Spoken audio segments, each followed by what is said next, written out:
And I think we're live. How's it going, everyone? Let me think. Oh, yep, there we go. I see it now. How's it going, everyone? Oh, we gotta kill the sound so we don't get copyright struck. That would be bad. Okay. Now, how's it going, everyone? And welcome to another episode of No Excuses with your favorite show hosts, Ara Still. And Volcel, and we are not bringing you incredibly cringy English BGM for Grand Blue fights. Instead, we are bringing you No Excuses with No Fern again. Fern is still working through his options for trying to salvage being connected to the rest of the world, but has not managed to hit upon a stable solution yet, so he's given up for the week again. As those who listened to last week's show would know, it was awfully spotty and he can't seem to hold a connection for the duration of a show. So, yeah, he's still working out what he can do. He's going to try changing providers this time, but from what he's told me, the primary telecommunications company that actually controls all of the physical lines is setting about a month sort of lead time on actually solving the problem. So, yeah, I guess we're going to be without him until he hits upon a method of connecting to the world that actually works and remains stable for more than, 10 minutes at a time. Yeah, he said he's It gonna may still try. involve throwing a phone out the window. Yeah, he said he's gonna try come up with something next week. He hadn't given me any more details other than one sentence on Discord, but given that him being able to connect is kind of a shot in the dark to begin with, I'll take what I can get from him. Yeah, well, if you'd like to get involved with the show, you can do so by sending us email at noexcusesvtw@gmail.com, or you can follow us on the Twitter at noexcusesvtw, or you can join us in the Discord server, the best place to interact with other people listening to the show and with the show hosts. And you can get there by clicking on the link provided in the show description underneath the archive on YouTube. Indeed. And this week, you're watching me play a bit more Relink because it's what I'm playing right now, and it's taking taking a bit of time, taking Genshin a bit slower because I've still got side quests and stuff to do there, but it's mostly exploration stuff, and I kind of have to pay attention for that and actually keep track where I'm at and watch where I'm going and keep. Because it wouldn't do to develop a reputation as a poor quality mower of lawns. Yes. So instead, we're going to be farming crystals and maybe attempting to kill Bahamut in Relink. Maybe after I farm a few crystals to level up some weapons, we will see if my muscle memory is good enough to do the Bahamut fight without paying attention.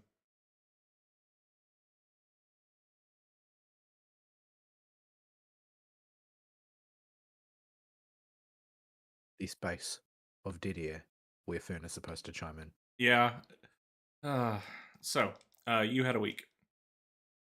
I did, technically speaking, a week passed since the last time we did the show, but I did not experience much of that outside of work because it was a week this week. All right, my goodness, it was awful. I basically was late at work every single night without fail, and I just sort of come home and crash. We got audited, and I got internal audit from head office, who sent a bunch of people to do some internal auditing, which, I mean, it's useful because they can't levy anything punitive against the laboratory because they're part of the same organization. And it gives you the opportunity to work out what the most obvious loose ends are to clean up before the real audit, which will happen in a couple of months probably. If they would tell me, that would be helpful, but they always leave it till the last minute to inform me what the date will be. So that will give me some time to clean up some of the worst of things, but it's still annoying and stressful because you've got people running around and asking questions and that all the time, and everybody's a little bit on edge because they're being watched at their work, and nobody really likes that. And also, I spent like the first 2 or 3 days in the week just fielding constant emails from the government, from the Ministry for Primary Industries. And it sounds to me, based on what I've been told by various people in the know, that the people at the National Microbiological Database, which is a sort of a subsection of the Ministry for Primary Industries, are being audited themselves. And so they're all a fluster trying to clean up all the loose ends in their data, and they're basically kicking a lot of those problems down the chain and basically getting me entangled in it because they will say, oh, this looks wrong. We'll just delete the data and ask the lab to re-enter it. And I'm like, why have you deleted all this data? And they're like, because it's wrong. I said, no, it's not. You're wrong. You didn't understand because you didn't read properly. Oh, okay. Can you just re-enter it all then? Yeah. Yeah, Not because the government terribly telling them to go jump off a bridge is a risky play. Yeah, well, I mean, the business that I'm in, like scientific technical services, I don't know. I presume it's the same for other fields, but in microbiology, certainly the case that your ability to operate depends entirely on the government permitting you to do so, and they could withdraw that at any time if you give them a reason to. So you basically have no choice except to be, disgustingly cooperative no matter what, because you'll be out of a job if you don't. Yeah. So it's quite a frustrating experience, and so I end up spending a lot of time writing reports and so on, and I expect that by the time I get back in on when I start my next work week on Tuesday, it's going to be more of the same. Um, Things kept going wrong throughout the course of the week, kept getting curveballs, and by the time the end of my week rolled around, everything had basically gone wrong at some point or another. You get running out of things because I still haven't trained people to tell me we are running low on X as opposed to we have run out of X. I don't know why they can't learn this lesson. It seems exceedingly simple to me, but they still haven't grasped it. So I keep having to deal with we don't have any of this medium, we can't do this work. So like, why didn't you tell me we're running out? No answer.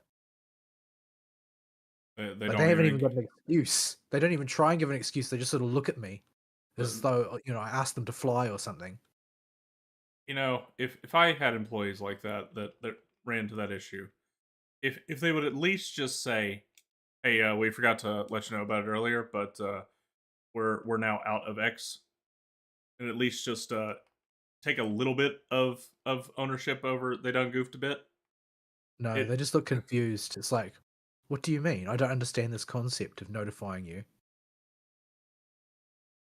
It's very very frustrating, but it's just one of those things that you have to deal with when you've got a hierarchical organization. The people who are lower down the ladder will just see things as not their problem.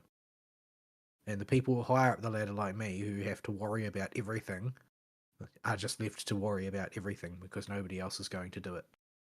So yeah, I don't know. The only way that I can really solve this is if I find a way to pass the problems back to them. So yeah, I'm not really sure what to do about that because it seems like a very simple lesson, but a lot of the things that I see in the workplace make me wonder how people can possibly take care of themselves at home and what it must be like to live with them. Like we have a large number of people who are very obviously the sort of person who will take the last thing out of a package or pour the last bit of liquid out of a bottle and then put that bottle back in the fridge. oh, see, I'm always paranoid about that, and I won't even take the last few crackers out of the cracker jar. Yeah, I never take the last few crackers. Like I always leave them, and it's not necessarily because I'm afraid of the consequences of doing so, or if I'm, or because I'd have to put the garbage away. It's because I want to see whether or not that packet will still be there empty if I come back in an hour's time. Yeah, it's there's one of two reasons I leave the cracker last few crackers in the bag. It's either oh, if I go out of my way and take these last two, yeah, I will get these crackers, but then it will then be my responsibility to clean it up. So I'll if somebody else really wants those crackers, they can deal with that problem because it's not worth having to clean it all up for me. Or number two, uh, I don't know if somebody else wanted crackers and got any, and I don't want to be the guy that gets yelled at for taking the last ones. this hasn't been a problem in recent years since I've been buying my own food. But back when I used to eat from the family pantry, I would often have this discussion with myself anytime there was a bag of cookies or crackers in there.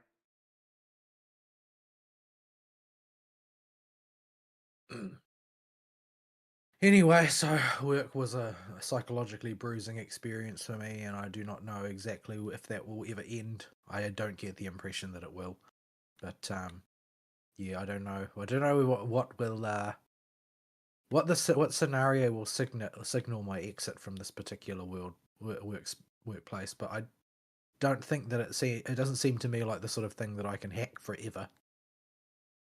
It's just that they seem to take liberties with people who are loyal as opposed to rewarding them. And that seems to be the way things are done these days. I grew up in a world where the adults around me were rewarded in their workplaces for long service and loyalty, but that seems to be a way of thinking that has gone entirely extinct. Now, what you do if somebody is loyal to you is you squeeze them harder and harder and harder until they break. Because there's always more immigrants to take that role. Yeah, I knew my dad worked like in a workplace like that where loyalty was rewarded, but I also realized real quick that if you went to go work for a big corpo, you were going to be stuck in a situation like that, where they're just going to abuse you the longer you stay there, and just keep throwing more and more responsibility onto you, without any kind of significant pay increase or any kind of help in doing your job, make you do it better. I read a thing uh, this morning. No way of confirming it, of course. It's one of those things you read on the internet where somebody will state something, but you've got no way of establishing really whether it's true or not.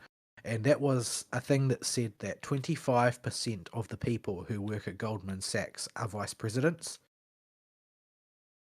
because vice president is essentially a title that they give to people. They'll make them the vice president of something just as a reward for, a high performance rating in something. Oh, It doesn't actually have any responsibilities attached to it. They just make you a vice president. I see. It's like it sort of reminds me of like what in the Catholic Church we have what is called titular bishops. So what most people don't seem to realize these days is that once the entire Western world and much of the Near East, as well as the Indian subcontinent, were Christian once upon a time, and so since everybody was Catholic once upon a time, um, when there was just one church, there were bishops everywhere, and technically speaking, all those positions still exist. So when they want to make somebody a bishop for some reason, they will become what's called a titular bishop because a bishop has to preside over a particular region. So there's like the surplus bank of regions where basically the most common reason is that Islam invaded and pushed the Christians out. Well, enslaved and murdered them, but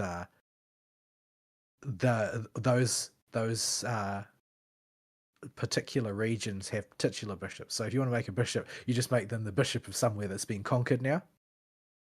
Oh, I see. So you can create extra like high end clergy by making them bishops of areas that you don't have any presence in, and that's how I see these vice presidents. It's like, oh well, that technically they're a vice president of something because you gave them that title, but they're not actually in charge of something per se. Yeah. What is even my job? I always forget it whenever I have to list my job title because I'm working a family business. I am the head of accounting. I am the vice president of the company. I am the acting president of the company because that's how family businesses work. I think my official title is head of sales. And everything else. Yeah, and everything else. Yeah, I don't know how you survive in the corpo environment. I could never do it. I would have to take the risk every single time if I ever have to change careers. And just keep rolling the dice, starting my own thing, to be my own boss, and just all the Basically, I'm just incredibly whiny and throw a tantrum every 5 minutes. Like, there's, I, I basically resist everything. I will. There are lots of things that I intend to give in on because I don't actually mind, but I resist everything. I constantly resist everything. I don't answer my emails. I basically make myself so difficult to work with for the people outside my immediate orbit that the only things that are worth coming to me with are things that are actually important. I see. So, like my inbox at work has something like 3,000 unread emails in the deleted bin. Like ones that I never even clicked on. I just looked at who sent it and deleted it. Yeah. Like, No. it's simply not possible for me to respond to all the people who think that I ought to respond to them. It's not even remotely feasible. Yeah, that would drive me nuts. Just I already hate having to respond to rando customers in my email. There's every weekend, like after the show, the last thing I do before I go to bed on and get ready to go to church on Sunday is check how bad the email box has gotten over my one full day off. Just dreading what I'm going to find there. If I had just a barrage of people that some of them that weren't necessary to respond to or that I didn't have time to respond to, that would drive me bananas. Yeah, it's it's difficult to cope with a lot of the time, but it's not like there's really many options for me. There's not that many positions in places where you've got a lot of freedom. Like those types of positions sort of don't exist anymore in a certain sense. It's very really sure how to describe it.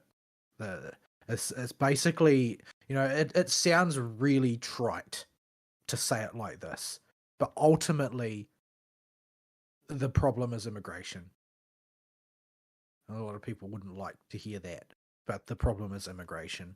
They displaced so much of the work market and expanded things. Like there's a really obvious and severe problem with jobs that exist in order to facilitate the people that are coming here to do the jobs. Mm-hmm. Like there's a full fifth of the New Zealand economy which like that which operates in that way. It's just like the only reason that this fifth of the economy exists is to service the people who came here to supply that fifth of the economy. Which means that everything is like flatly 20% more bloated than it should be for no reason. And Yeah. that's before you get into like conventional inefficiencies and conventional bad fiscal policy and conventional problems. Like that's just like a something that has garnished the rest of the country is this 20% of extra fat that doesn't need to be there and it's just there because it has to be in order to support itself. Yeah. It's a really dopey way to run any kind of country, but that is the way things operate. And it's it's dumb and bad and dumb, but it is also the way things are, and it's not going to change in a hurry. So yeah, I don't know. There's not really anything to be done about it, because the only like the even though we've got a parliamentary system and you can elect parties other than the main two, and that they do have an ability to affect policy, unlike in places like Britain and the US where the small parties don't do jack. Um, by and large, the large parties are going to have the biggest swing. And contra, say the US's approach, you don't have like the left being in favor of immigration and the right disfavoring it, well, the way that nominally is the case in the US.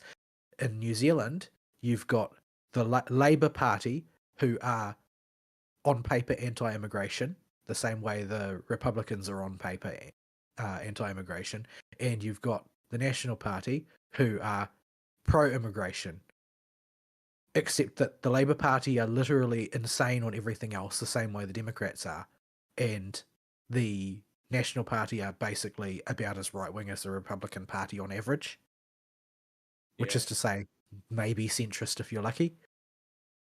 So your options are destroy the country with progressive policy in order to stop immigration, or at least throttle it a bit, or have the country stabilize but run the risk that they'll decide to do another push of immigration to get the GDP up.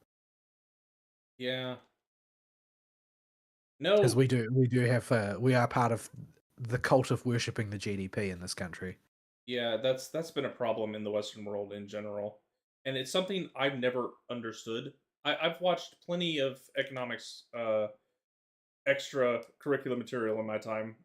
I've done plenty of work with money on a with my family business, and I've took several economics classes in high school and college, and I've never ever heard a convincing argument for why you need to be so monofocused on GDP. It all just sounds retarded.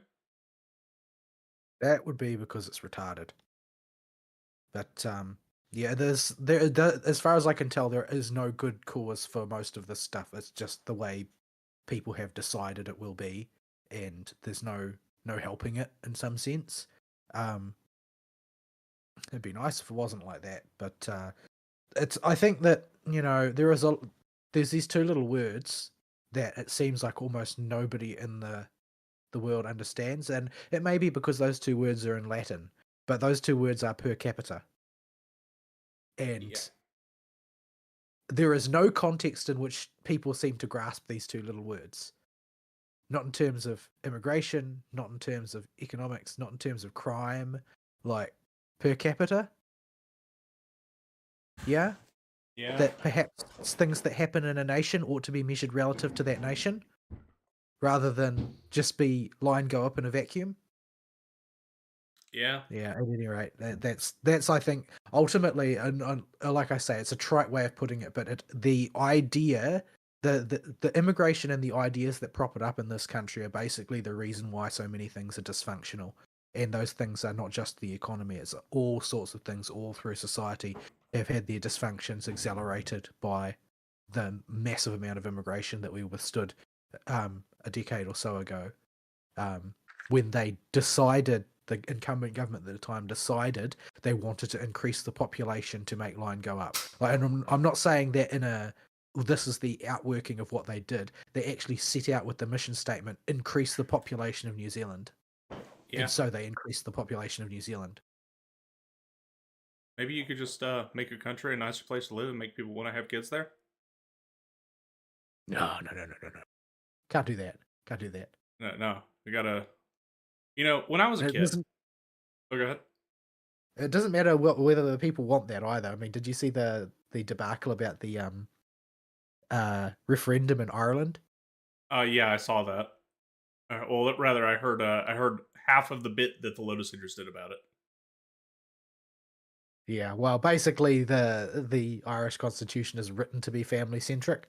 It's like Hmm. explicitly family centric, Oh, and they tried to and change it to the what term they use? durable relationships. Yeah, that was it. Durable relationships are now what the government is supposed to protect. And they played that But interview with that crazy lady, trying to define what a durable she relationship didn't seem was. crazy to me. She just seemed like she was not very bright. Like, she's just a dumb person who's failed upward her entire career and now doesn't really know the way out. It's just like got these vague ideas. Like, doesn't sound like the sort of person who was an ideologue. She sounds like the sort of person who's really thick and is just repeating what she was told, Yeah, but can't think her way around the question. But yeah, that's politicians in a nutshell, really. But yeah, that's why work sucks, in my opinion, at the moment, because I've seen plenty of, because I've been sort of like tangentially associated with the space in which I work for most of my life, because my father before me was a laboratory manager as well, and so I know sort of roughly what things are supposed to look like, and I've been able to watch over my short career, because I've been like formally part of this industry for 6 or 7 years now, but I've seen the things that have spiraled down the plug hole and why in real time. So it's sort of hard to pull the wool over my eyes in regards to what the actual cause of these things is, because I was there. But yeah, it's grim, but it is what it is. I can't do anything about it right now. I'm not really sure what the course of action is. Like, I explicitly went into this role with the objective of protecting the people that I work with from madness. And to some extent, I've been able to be successful. I've managed to improve things for various people. I've managed to convince them to bring in more staff than they said that they needed. Like, we're operating at sort of about 40 or 50% more people than they said was enough at this point, because I simply refused to accept what they defined enough as, and whinged and whinged and whinged until they changed it. But the the situation can only be improved so much by somebody in my position. The most that I can really do is try and make things a little bit more comfortable for everybody. You sound like But a it's come with hospice great. nurse. Well, are we not all in the West hospice nurses to our own nations? The only thing we can do is try and keep people comfortable while it dies. Yeah. That's what's been set up for us with, like, the way things have been done, like, worldwide. Like, you have a slightly different um perspective on things being American, but like in New Zealand, pretty much we just followed the Blairite paradigm because that's what the mother country was doing, and there's not really anything to be done about it at this point. It's Yeah. just the way things are.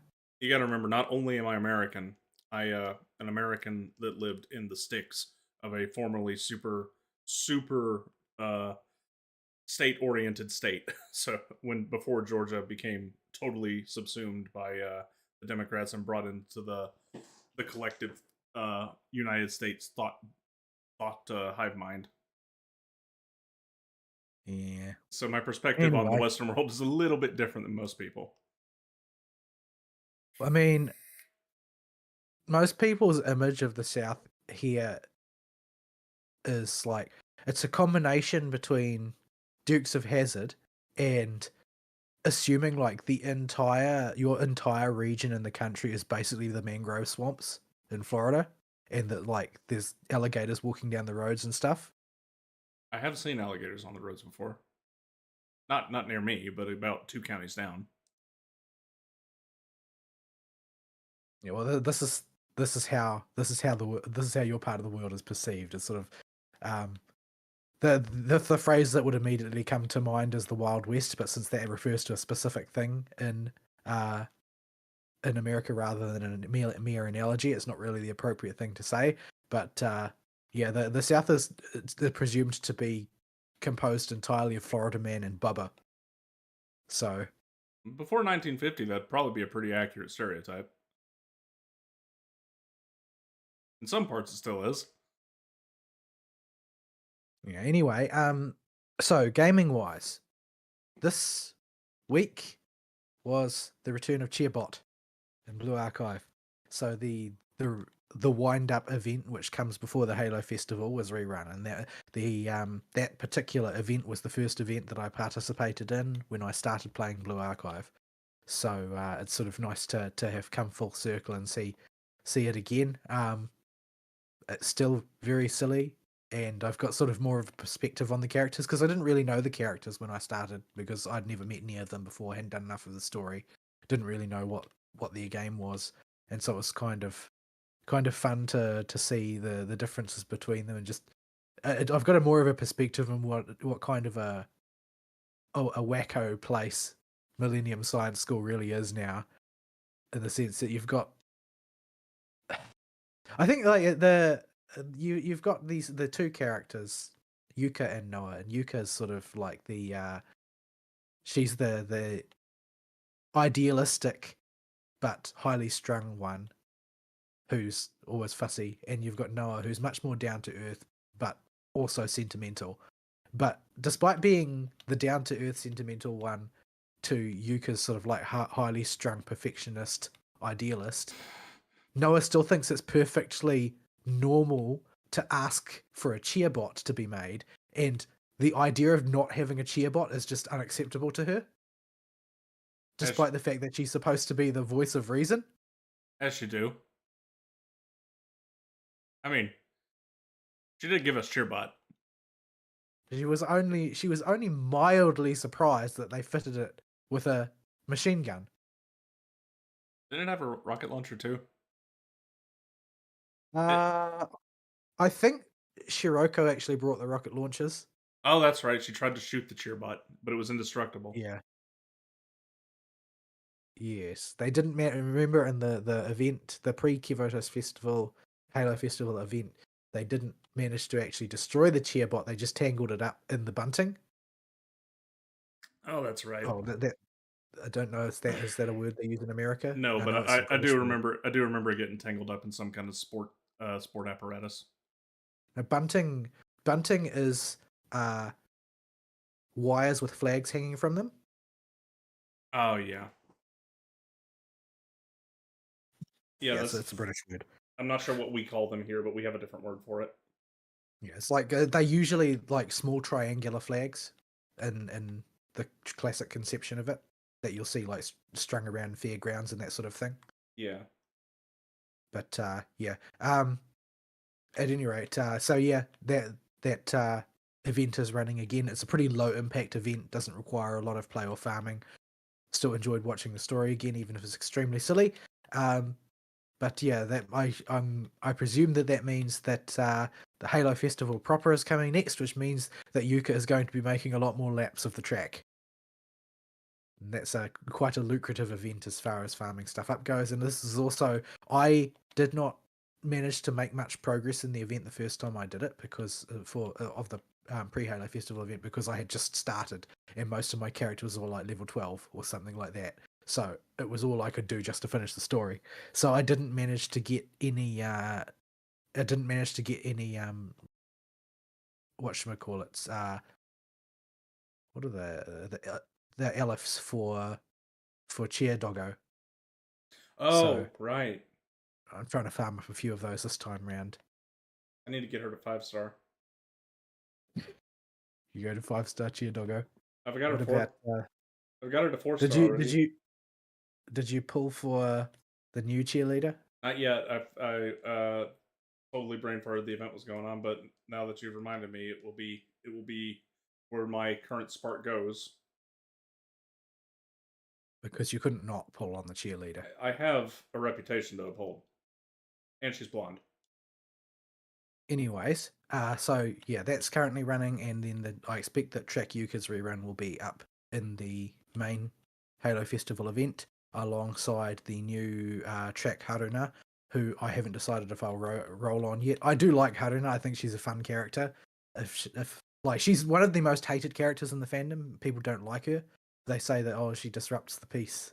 It's like there's not really that much peace to disrupt in uh Kivotos, and saying that she's a terrorist who blows people up for no good reason is like, yeah, but most people are basically indestructible in that setting.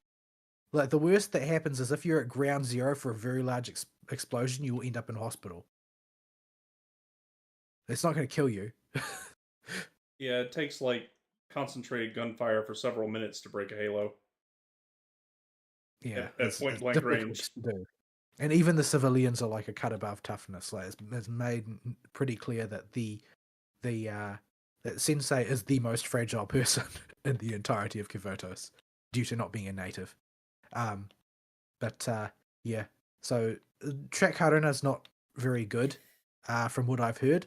She's sort of like a supporting character who works a little bit like a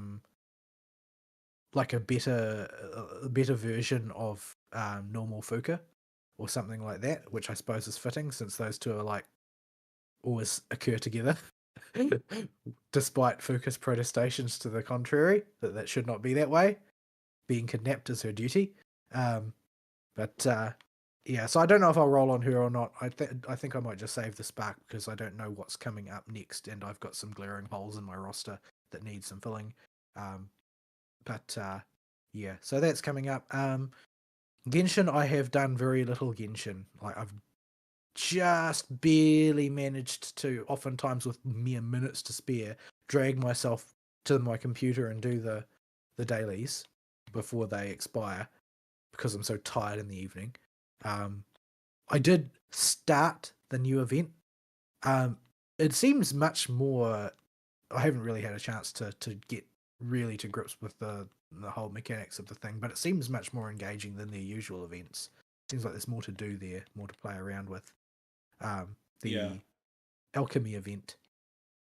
I haven't hopped on it and checked. My free time was limited when I had it this week, and I had choices to make, and Kenshin got the cut. So I don't know anything about the current event. I haven't checked the story yet at all. So if there's any spoilers in it, hold them until I get through it. As basically, Lisa's been given a task to do, and that task is to try and justify the expenses that the Knights of Favonius have spent on alchemy research without much to show for it by basically selling the products of their research to the public. And so they open an alchemy shop, and Lisa manages to basically pawn off the job of running it onto you. So you basically are running a little alchemy store. It's an event structured much more similarly to a Honkai Star Rail event than a typical Genshin event. It's more. It reminds me a lot of events like restoring the Aram Alley and restoring the Belobog Museum and events like that in Star Rail. It doesn't remind me of any other events that I've played in Genshin before. That doesn't mean that they haven't had events like it because I wasn't playing it for the longest time. But yeah, it's a bit of a variation on the sort of stuff that I have classically seen from them. So The real yeah, question is, will these funds allow them to finally afford a horse for poor Kaya? I doubt it. But horses can't walk on water anyway, and he can. So why does he even need one? Can't be a cavalry captain without a horse. Needs a Yeah, pony. you can. It's just a title. Oh, like vice He'll be president. fine. Yeah, he can be vice president.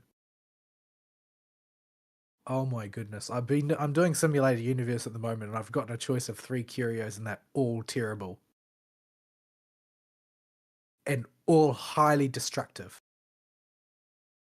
One of them will cause me to lose all my cosmic fragments, and both of the other ones will replace my curios and my blessings with random curios and blessings. Ugh. I How am I think this unlucky? you pick the one that's the funniest. When in doubt, even if he's not a choice, believe in Aha. The one to replace all my blessings with random blessings is Aha's Mask. But See? I'm not going to pick that one because it can actually completely balk your run. And I don't really want to deal with that. So we will swap all my curios for random curios. Because that might actually pay off. It's technically possible. I could also get curios that are bad. Both of these curios are more or less non-entities. Oh well. Anyway, let's see. So I haven't had much of a chance to play with it, but basically it is a combination of sort of like a shop management thing, a very simple shop management thing. Basically, you'll get intelligence on what is the market interested in this week, type of thing, and you'll have to brew potions that will meet that demand. And potion brewing is done by a combination of plant cultivation, which is like I guess you could say it's sort of like island sanctuary type of thing. Less watering. No, I guess you just plant the plants and they grow by themselves when you advance the work cycle by a day. So it's not that complicated, but you've only got a certain amount of places that you can grow plants in for stocking. And the actual brewing mechanic is, I guess it's cats organized neatly. You know that game? No, I don't. Um, it's basically Tetris, except without falling. So you've got a grid, and there'll be like a couple of dead spots on it. Oh, wait. Now that you say that, there is an image of something like this coming to brain. Yeah, I think I know what you're talking about. You'll see it if you just Google it on Steam. You'll understand at a glance what the game is. So it's like that. So each herb has a particular shape of block, and you've got a particular amount of space with some dead spots that can't be occupied on it. And each herb shape will have an a stat, I suppose you could say, like endurance, or no, like constitution or strength or wisdom, and it will have a property like perfumed or focused or something like that. And basically, you've got to use a combination of pieces to fill out as much of the space as you can, as well as emphasizing certain traits to create a potion with certain traits that will be able to satisfy market demands. And you can only brew one potion per day to stock in the shop. At present, I can only stock 3 potions in the shop. The shape of the shop looks like there's more. You can stock more than that, but I don't have access to it because I've only dabbled in it. But yeah, so it's a nice little mini game, and it rewards a 4-star weapon, among other things, and a big pile of primos, which I'm sure Ari is desperate for right now. Like, Yes. I've gotten so many primos out of this event compared to other events. Like, I just started, like I just did a few things, and they basically showered me with primo gems. Like the entire event feels like they just gave it to a guy from the Star Rail team to do, because it's like primos gushing out of every orifice, free 4-star weapons, like mini games that are actually fun, that type of thing. Yeah. Yeah. I desperately need to I recover. I've also seen a lot of people saying that they think that there's been some bleed over from the Star Rail team into the Genshin team, and the reason why they say this is because apparently the design, the animation design for Chiori, people say is atypical for a Genshin character, and it actually looks more like the way animations and rigging is done for Star Rail characters than Genshin ones, which might be them reading into it, but that's what, or it might be cope because they desperately want to believe they're going to get more primos, but Uh, yeah, that's what I've seen people saying. I can kind of see that. Chiori's on-field attack animations, aside from her big skill moves and motions, don't have the same kind of over exaggerated uh, big big arcing flops that a lot of the other characters swinging their stuff around does. That's typical of Genshin. She's a much more subtle sword swinger, unless she's teleporting with Anyway, her skill into and stuff. So they might have something to say there. yeah, regardless, I think that this event definitely feels more like what you would find in Star Rail than what you would find in Genshin. Um, the there's stuff there to do, but I haven't played much Genshin this week, and I'm still sort of wrestling with frustrations when doing it, getting two shot by mobs and that sort of thing. Still getting bullied in every domain that I attempt to do because I've got one character that's perfectly built. Well, I say not when I say perfectly built, I don't actually mean perfectly. I misspoke. I mean completely built, and that mostly is filled out. The only I think I've got max level relics of a set. I've got a weapon that's maxed out, and I've got my main attack and my ultimate maxed out on Ningguang. The Jade screen not quite so much, but Jade screen doesn't account for a huge portion of your damage anyway, so that's not really an issue. It'll get there when it's ready.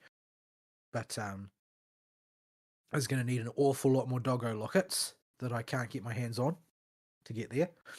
I think I've got nearly enough skill books for it. I just don't have enough whatchamacallits, Fatui badges or doggo lockets.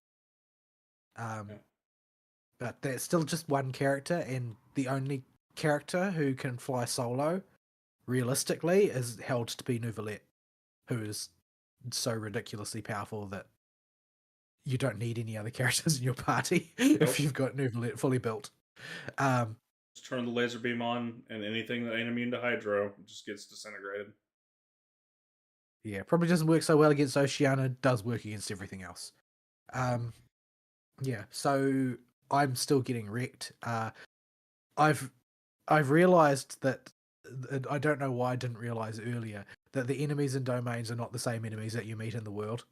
Um, they are hyper souped up versions.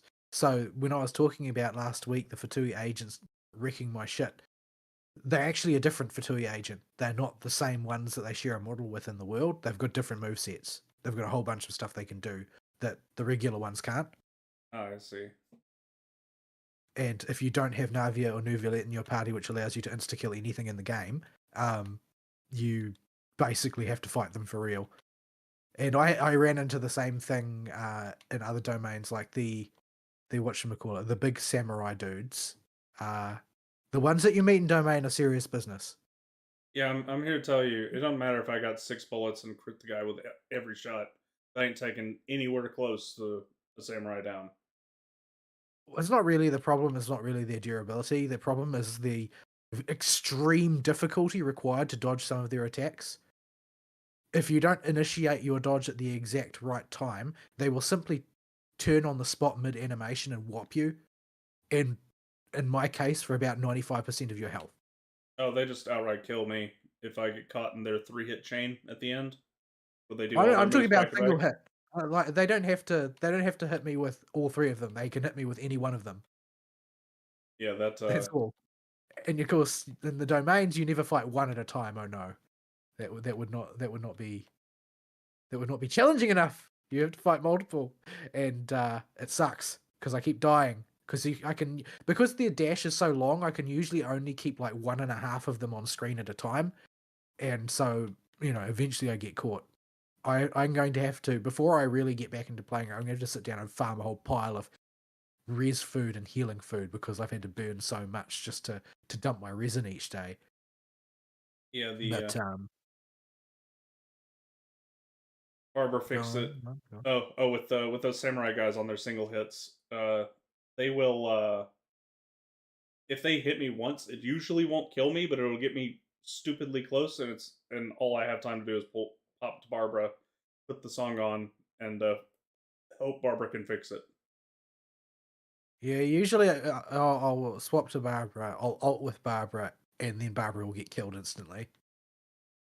Like, I have to say that I use my ults these days a lot more defensively than offensively. It's like I need invulnerability frames and I need them now. I'm just going to ult. Yeah. Oh, even I do that. Like I'll use I'll won't sit on my ult, but if there's something coming that either I don't think I can or I want to dodge, I'll just pop the ult to invuln through it. Well, the thing is that in the case of the samurai, just because you dodge doesn't mean it'll give it to you, because like their sort of like their jumping slash thing, they determine the target location at a totally different part of the animation to the wind up. Like the vast majority of enemies in Genshin Impact, if you move out of the way when they start their animation, you will be out of the way when it finishes. That does not apply to the samurai. No, they have a delay on it. They determine their final target a split second before it actually hits. So basically, you have to let them almost hit you before you dodge. They need to be like absolutely committed, because if they are not absolutely committed, they will just simply change the target to your new location. And the range they got on these things in domains is pretty nuts. It's pretty much the width of the arena. They can just keep going. And you will never be far enough to the side for them. That's been my experience. You are always a little bit closer than you think you are. There's not really much to do about that. Yeah, I have had no good. I've had no good whatchamacallits, no good relics at all this week either. Everything was trash. I'm very upset. I would like to get something good once in a while because it would make it a lot easier to build up my characters. But no. Just seen farming the same domain over and over again and getting nothing but garbage. Don't know why. The RNG is a harsh mistress, and it doesn't appear to be getting any gentler anytime soon. But yeah, bullied. I'm mad bullied by it. Yeah, I cannot for the life of me get any of Navia's set. I've got the feather. I can't get sand to drop. Period. Yeah, Purple one, yes. Nothing else. I got Can't one. get gold ones. I got one gold defense sand. I think most of the sands that I have in the bank are defense. I need to scrap a whole bunch of them. I've got so many just kicking around now because I don't have time to sort of scrutinize them and decide what the relative value of them is. But I don't have any characters that can really use the set that depends on health changes, so I could just get rid of all of them and it wouldn't matter. But yeah, I don't know what I shall do in regards to whatchamacallit. Where was I? I don't know what I'll do in regards to rolling coming up. I guess I'm just gonna sit around and wait for a Zhongli banner because I don't really see what else I can do. Like everybody's going to go do the usual thing that they do every single time without fail and go absolutely nuts for Alachino and roll for her, and maybe she'll be OP. Who knows? Probably, given the amount of hype. But she seems like a really complicated character to play well, such that they will either make her overpowered or too hard to play, one or the other. And they usually are on the side of overpowered. But I don't have any team that would accommodate that type of thing. Apparently, she just doesn't work with most conventional healers and has to heal herself using her incredibly weird mechanics, which are all about inflicting Bond of Life on yourself. And your damage is proportional to how much Bond of Life you've got on yourself.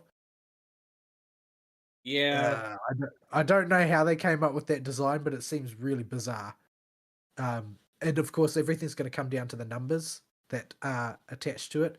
And considering the sort of numbers characters can already do without penalties attached to them, a character that is fueled by having penalties attached to them, they're probably going to give them numbers that would just blow everybody else out of the water. Like Yeah. I'm expecting sort of like modestly built ones to be doing like 400,000 damage based on the way they've pitched the damage levels of other characters relative to the extra penalties that have been applied to this one and to sort of like role in the lore. Like, Yeah. I think there's a high risk that they're going to jump the shark with this one, is my gut feeling. I could see them doing it. They're currently seem to be in a reimagining stage with their new character releases for characters to fill new roles or to reimagine old roles or reimagine whole elements in the case of Navia and Shiori. Where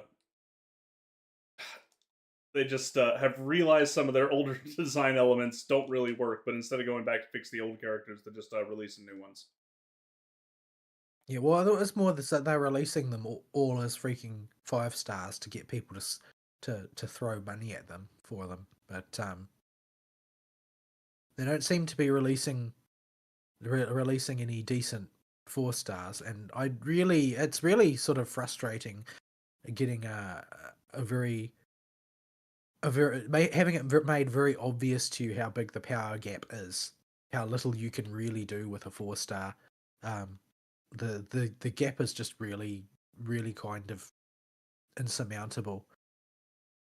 There is always that factor of, oh well, I mean, if you play X amount well, then you can deal with the power gap, but all that means is that a person who plays well on a 5 star is going to do exponentially better than you, and it's not.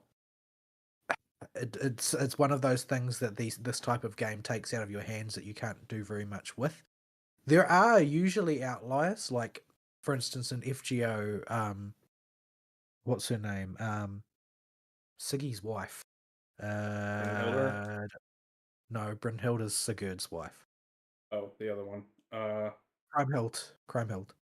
Um, uh, Crimehild is like the best arts berserker in the game, and she's a 4-star. It's not close. She just blows all the others out of the water. So you do end up with very very rare outliers that allow you to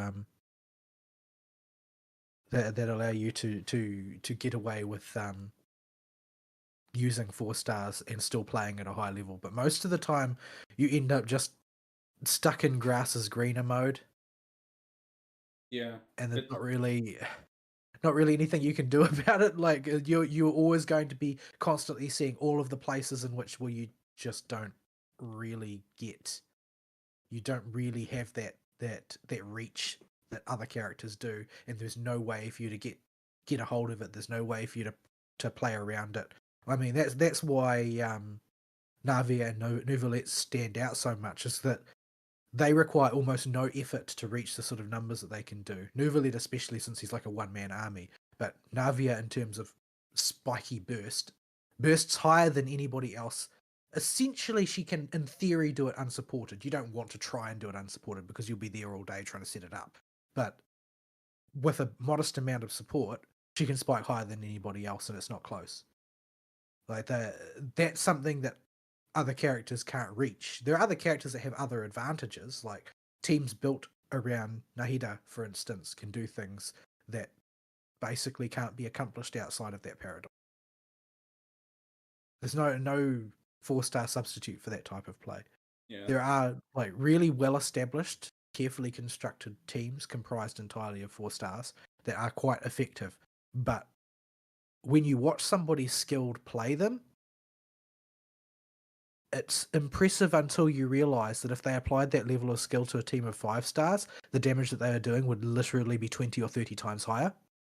It's even heavier for you because you're playing a launch 4-star Geo character. Navi and Nouvellette both represent what I was talking about before of reimagining characters of a specific element, specifically making pure offensive driver versions of elements that previously either had characters whose kits were not super well thought out, like some of the early Geo characters, or were just all supports like Hydra. Yeah, like it's pretty obvious that the sort of the concepting early on was Geo will be the defensive tanky sort of archetype, Hydra will be a supporty, buffy, healy archetype, and other ones, and Aero will be the utility archetype.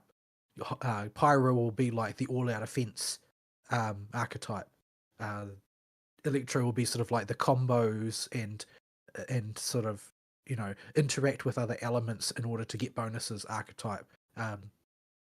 Cryo will be the CC archetype. They clearly had that sort of intention at the outset, like on launch day, and they just realized pretty quickly that everybody wants Unga Bunga numbers, and they're going to have to give people Unga Bunga numbers, and so they've basically had to gradually move in the directions of giving the elements flavors, but ultimately having to make each element be all things to all men because they don't have much choice. People are going to want to play a particular character that they like, and that needs to be workable. It needs to be workable for them to use a character that they like. It's not enough for like, oh well, I happen to like this character, but this character essentially can't be used for attacking things. Like no, that won't work long term because you won't be able to sell those characters, because even if people like them, the people who will roll on a character just because they like them when it's not usable is not very high. So they're going to have to work around these things, and you end up with like an ultra spiky damage character that can burst higher than anybody else in Navia by when in terms of a self-contained unit. Of course you can burst extremely high with lots of characters, and if you support them well enough, but Navia's sort of like baseline for burst using her own kit is higher than anybody else's as far as I'm aware, and that was something that you never would have found in Geo before. It just didn't exist, and nobody ever thought that it would either. Like Ningguang, I played Ningguang as an almost random choice. I think she was my first. I think she was my first C1 character, first character that I got other than Traveler above C0, and that was basically what got her picked. That, and I like Catalyst characters generally, like they're my favorite to play. If it was practical for me to play a team of all Catalyst characters, I would, because I just like them better. But the their decision was semi-arbitrary, but she was considered to be a curious anomaly back at the launch period, because it's like she's Geo and her abilities are sort of like vaguely defensive, but she's basically built to drive a team. But there's no team that can be driven by Geo. At launch, there was no team to be driven by Geo. You couldn't really do anything. Like the most that you could hope for would be to trigger that ability that Fischl has that causes extra damage when you do a reaction, and then just use her to trigger Crystallize over and over again while Oz is applying Electro. Like that was the only thing that was relevant to Ningguang. Yeah. There's no other combination that really worked with her at all. And so she's sort of, this weird oddity of a character. And wasn't thinking about team play at all, because I was just exploring back in 1.0. Like I only played during 1.0. I didn't really see any further than that. So it was sort of just tooling around kind of thing. And so, I come back and try and play it because she was by far advanced more than any of the other characters. And it's like the only thing that I get to see is the amount of territory that lies between a 4-star 1.0 and a 5-star 4.4. That is a lot of territory to make up. And even where I've really lucked out on certain things, it's just not enough to even make it a tenth of the way across that territory. Yeah, And we came back right when Geo was reinvented with Navia as well for its offensive Geo. I'm really curious. Like, it's the game is in many ways structurally frustrating to me because of how much sort of like ongoing investment a gacha game needs in order for you to be able to interact with it in the normal way that is expected. But I'm sort of curious as to like 6 months down the road, are they still going to be thinking the same thing, or are they going to have changed tack again? Like, what is going to happen? It's very hard to tell. It's I hard. feel like what effect when you chain from like Nuvolette and Farina to like Navia and then on to Alicino, like that vector, where does that end up if you plot a line between those four characters, and where does that end up with in 6 months' time? Is the power level just in the stratosphere by then? Like how will people even be able to use 1.0 characters at that point? They also have a bit of a problem in their in-game design, and that to get a big chunk of the regularly available primos, they stick them in Spiral Abyss, and the only thing Spiral Abyss cares about as far as getting all your rewards from it is how much damage you do and how quickly you clear it. So they disincentivize any other type of play other than Unga Bunga. How fast can I clear this? Yeah, that's why I don't even do Spiral Abyss. I know I'm supposed to because I get Primogems out of it, but my damage output is just too low. It just makes me mauled because I can't clear things in time. It's not worth it for my mental health because I can't get my damage output high enough. If I had like Fischl fully built and say Yaimiko fully built, maybe I would stand a chance. But it's just too hairy at the moment. It's not really practical, and I could die at any time because my characters are all so fragile. Like I only use 3 characters, and they're all 4 stars, and that game mode is not designed for that.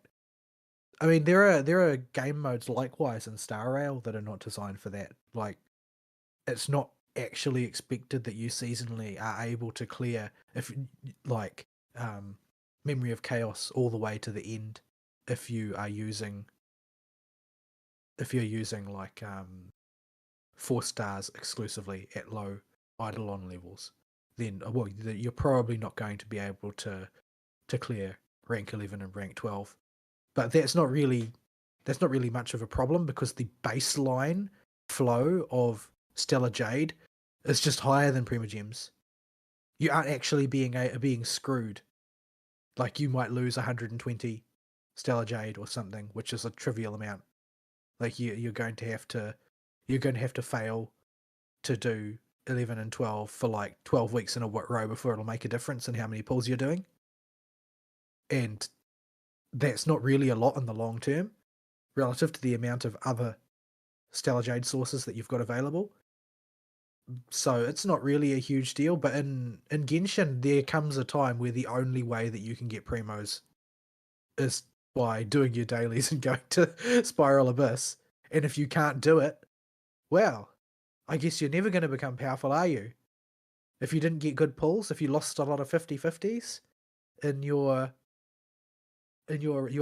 process of going through the storyline, it's unsalvageable at that point. What are you going to do?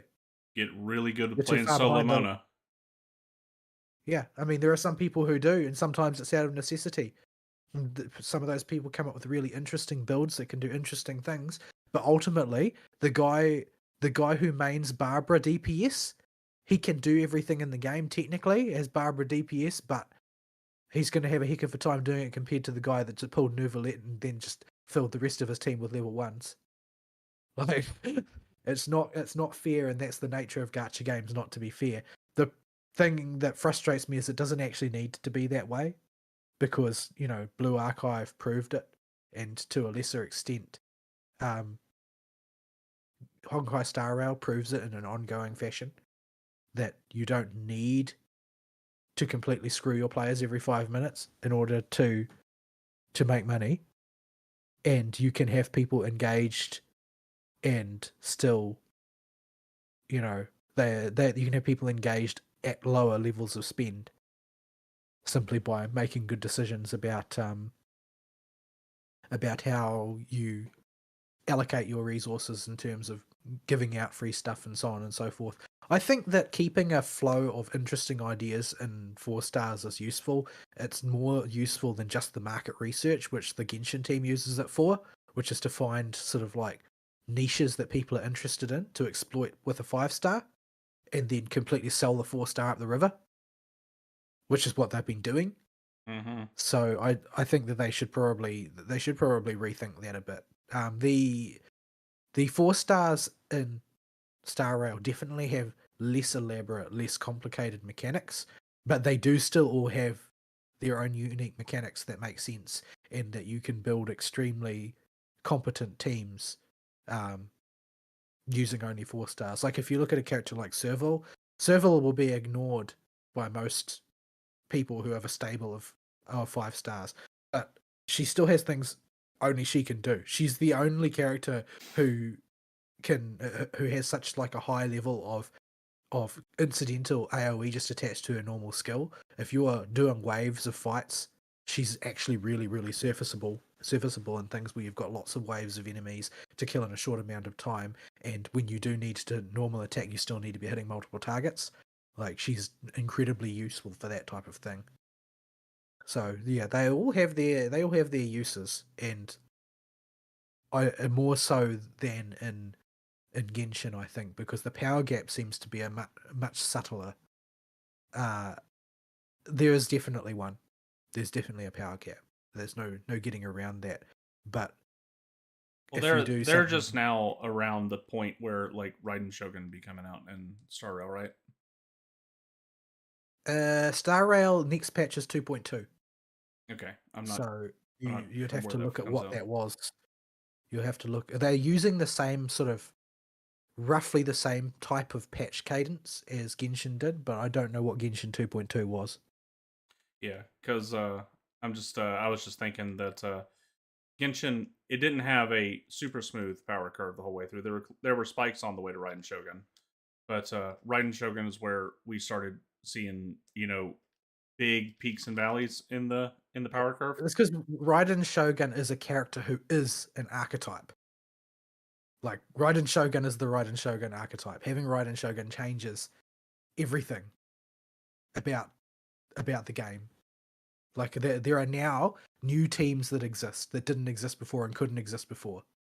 Yeah, Uh, And yeah, like she's basically she's the how would I say, like she's the sparkle to she's like the sparkle equivalent in terms of like sparkle in Star Rail is like a hyper energy recharger to enable like hyper skill point not energy skill point recharger in order to enable like hyper consumptive characters like the people who insist on maining Xingqiu, the people who love using Imbibitor Lunae for all three skill points every turn, that type of thing.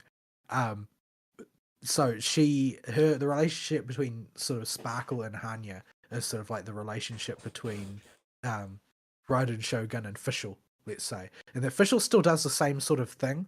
Like she adds the lightning character to everything that another character will do and is off field most of the time, the way Raiden Shogun is usually off field a large portion of the time. mm-hmm. But the difference between them is one of sheer magnitude, and Sparkle is like her effect as a support on gameplay compared to Hanya is like a full order of magnitude and a half more sort of thing. Hanya has her own uses because her skill point recharging comes out as sort of like a trickle over time that keeps coming and is it's sort of like it can eventuate turn over turn type of thing. But it's still there's like a very obvious power gap, and they do sort of like if there is a slot in a team and you could put Hanyu or Sparkle in it, and you have both, you're always going to put Sparkle in there because Sparkle does the same role essentially. So yeah, there is definitely that gap there, and there's a lot remains to be seen. How will Penacony play out in terms of characters? So if we move to Star Rail, I haven't had much time to play Star Rail either for the same reason, but the my main consumption of Star Rail for this week has been sort of the corollary content because there's a lot of hype going around right now. Penacony 2.2 is going to come out shortly. Everybody wants to know what's going to happen and what the characters will be. And I was extremely disappointed to see that my guess that Fushuan would get a banner um, was wrong, and they have decided to go with Luocha instead. And I can sort of understand that since they occupy the same slot in a single sustained team. They do the same thing, except that Luocha is an icky boy, Yeah. and I don't think that I'll roll on him simply on the weight of him being an icky boy, and because I want Fushua instead. Um, it's I've sort of done the napkin math, and he would be a very powerful addition to my roster, definitely, and probably from a certain point of view more beneficial than Fushuan would be. But yeah, I'm still going to go with the cute girl over the icky boy. Um, but yeah, he's a very powerful character for sort of like sustain in like the literal interpretation of it rather than just the role name. Like if you contrast Losha with say Natasha, because they're both healers. Natasha doesn't do any healing except when you ask her to ever, sort of thing. Whereas Losha has sort of like healing will proc all the time, sort of thing. But in an emergency, he can't pull your team's fat out of the fire nearly as effectively. So while he is in terms of like overall aggregate power much more powerful than a 4-star freebie like Natasha, Natasha still can do things that he can't. And so the decision is not clear that will you swap Natasha for Lorcha in your team because Lorcha could get you killed.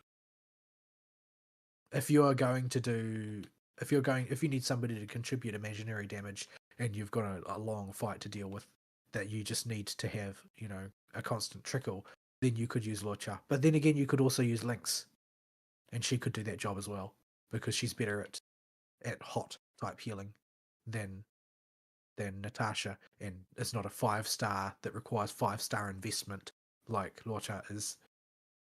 So yeah, I'm disappointed But so Lucha is going to share a banner with Acheron, and Acheron has been been announced in detail with all the previews and footage and that had all leaked beforehand, but everybody pretended not to notice because that's the polite thing to do. She seems like she's going to be outrageously powerful, and I'm really confused. According to the team, uh, it sounds like the way they phrased it. It sounds like the reason why Acheron is a Nihility character is actually more for storyline reasons than because she actually conceptually was always going to be a Nihility character. It sounds to me more like she was probably originally conceptualized as a hunt character, and then they decided to move her in the direction of Nihility because it made more sense for her backstory. Because while the character archetype doesn't necessarily represent the path that they follow in story, having too big of a gap would be disconcerting. And some characters just sort of they fit in that niche a bit better, especially since you know that, like for instance, Fuli doesn't have a path represented by character archetypes, so they can't have Black Swan be a follower of Fuli because Remembrance isn't one of the archetypes. So she's in Nihility because they have decided to, take the aesthetic of she plays the long game, the manipulation game, long game. So dot damage will make sense. We put her in the dot damage category. Acheron, on the other hand, is like everything about Acheron screams burst, and yet she's in Nihility. The way they've decided to structure her is that she has no energy bar. Instead, she's got a gauge that gets charges every time anybody applies a debuff to anybody, and that includes enemies applying debuffs to you and enemies accidentally applying debuffs to each other when they pop and that sort of thing for exploding enemies, and any debuffs that you apply. And each time a debuff gets applied to somebody, it will charge Acheron's ultimate. And then she does like a 4-part ultimate where you pick target 1, pick target 2, pick target 3, and then the 4th hit hits everybody type of ultimate. Just straight up damage. So yeah, she meshes well with Nihility teams, but she doesn't really feel much like a Nihility character. So it's kind of weird. I don't know what her numbers will be like. And it's kind of weird that they would put like two major story characters like Kafka and Acheron are both Nihility Lightning. That seems kind of odd, but yeah, it was what they decided to do. So yeah, We're at over an hour and a half, or approaching an hour and a half, by the way. I don't. What's your time frame? Uh, Probably should call it at about 2:45. Because basically the I don't know what 2:45 is in my time, but Or no, I mean the into at 2 hours and 45 minutes rather. right. At any rate, Star Rail stuff is most of the news I have to talk about as well, since it's the only thing I followed in detail. Yeah. So that will be that segment as well. But yeah, so I'm sort of in the newsy part since I did watch the watch with one eye the live stream. It was all in Mandarin, so I can't pick up what's going on unless I'm looking at the screen. Unlike with some of the Japanese ones where I can sort of get a rough gist of what they're talking about, even if I'm not looking directly at the screen. In this case, I'm just all lost. But yeah, so Acheron is coming out. First half 2.2, she's sharing the banner with Luocha. Second half 2.2, she's going to be she'll be rotated out in favor of Aventurine, who will be paired with who was with Aventurine. It was someone quite predictable. Jingyu. Jingyu is basically the obvious choice to pair with Aventurine. The reason why she's the obvious choice to pair with Aventurine is because basically she was the meta for the longest time. For like the last season, you could say, last few patches, she's been like the DPS since she came out. And so basically all of the people who have been molding because they didn't get her the first time and have watched everybody else playing Xingyu teams are now going to be forced to choose between Acheron, the new hotness, and Xingyu, the old hotness. It's not like her archetype's going to disappear either. Like they haven't done anything to shoot it in the foot, even though a lot of people suspect that they're moving back to a hunt DPS archetype for forthcoming content. But that's basically a good way to force people to make the decision between the banners, because a lot of people, like if people are waifu oriented rather than husbando oriented, they're going to ignore Aventurine, especially since like Aventurine has done nothing in story to endear himself to anybody. Most people think he's kind of a cock, so people aren't going to roll on him for that reason unless they're into that. Um, so this is going to end up being sort of Acheron versus Jingliu, and they're both sort of like uh, ambiguous pseudo villains, perhaps not really clear for either of them, and well, they also are sort of like they're protagonists from one point of view and possibly antagonists from another point of view. It's really unclear for both of them. They're both very murky characters, and I don't really see myself rolling on Qingliu because she's definitely a hyper carry. She favors hyper carry very strongly, and I don't have characters built to support a hyper carry. Like, if you're going to go hyper carry, you want to have like built Tingyun, and you want to have probably Sparkle these days, probably a good choice for a hyper carry. I do have one Mei who works in hyper carry teams because she's the waiver. She works in all teams as a support. When what you want is to make damage number go up, she can make that happen for you. Um, Although she tends to specialize in break effect teams. So Jingyu hasn't really lost any value. There's just lots of like competing new hotnesses around. I don't think I'll roll on her though. I'm not inclined to roll on Watcha. Um, I might be tempted to roll for Acheron if she comes out and her numbers are such that it's going to sort of like change the vector of game design, because they broke a lot of paradigms when they're designing Acheron that are going to change the way the design of the game might go going forward if they decide to stick to it, because they tried a lot of really wild ideas. Although they joked that the first build of Acheron's ultimate was much more powerful. That is to say, anytime somebody triggered her ultimate, it would crash the client immediately. That was what the that was what the initial build was when they deployed Acheron's ultimate in a test build. Uh, but yeah, so yeah, that's the shape of 2.2 banner wise is going to be Acheron, Borcha, followed by Aventurine and Jingyu. Aventurine himself, I think, is also going to run the risk of changing the meta, because as a support, he seems like he's a shielder, and as everybody who has played World of Warcraft knows, shielding is better than healing. So the question is like, how efficient is he at healing? He's sort of like a very luck-based character in some senses. Like the rate at which he can use characters depends on how lucky you are to a certain extent. Like his skills, like he has to build like 7 charges of skills to do his follow-up attack, which is where most of his damage comes from. Although he's a preservation character, but the amount of charges he gets out of his ultimate is random. Will be between 1 and 7 sort of thing. But yeah, he seems to be extremely effective as a preservation character with his shielding.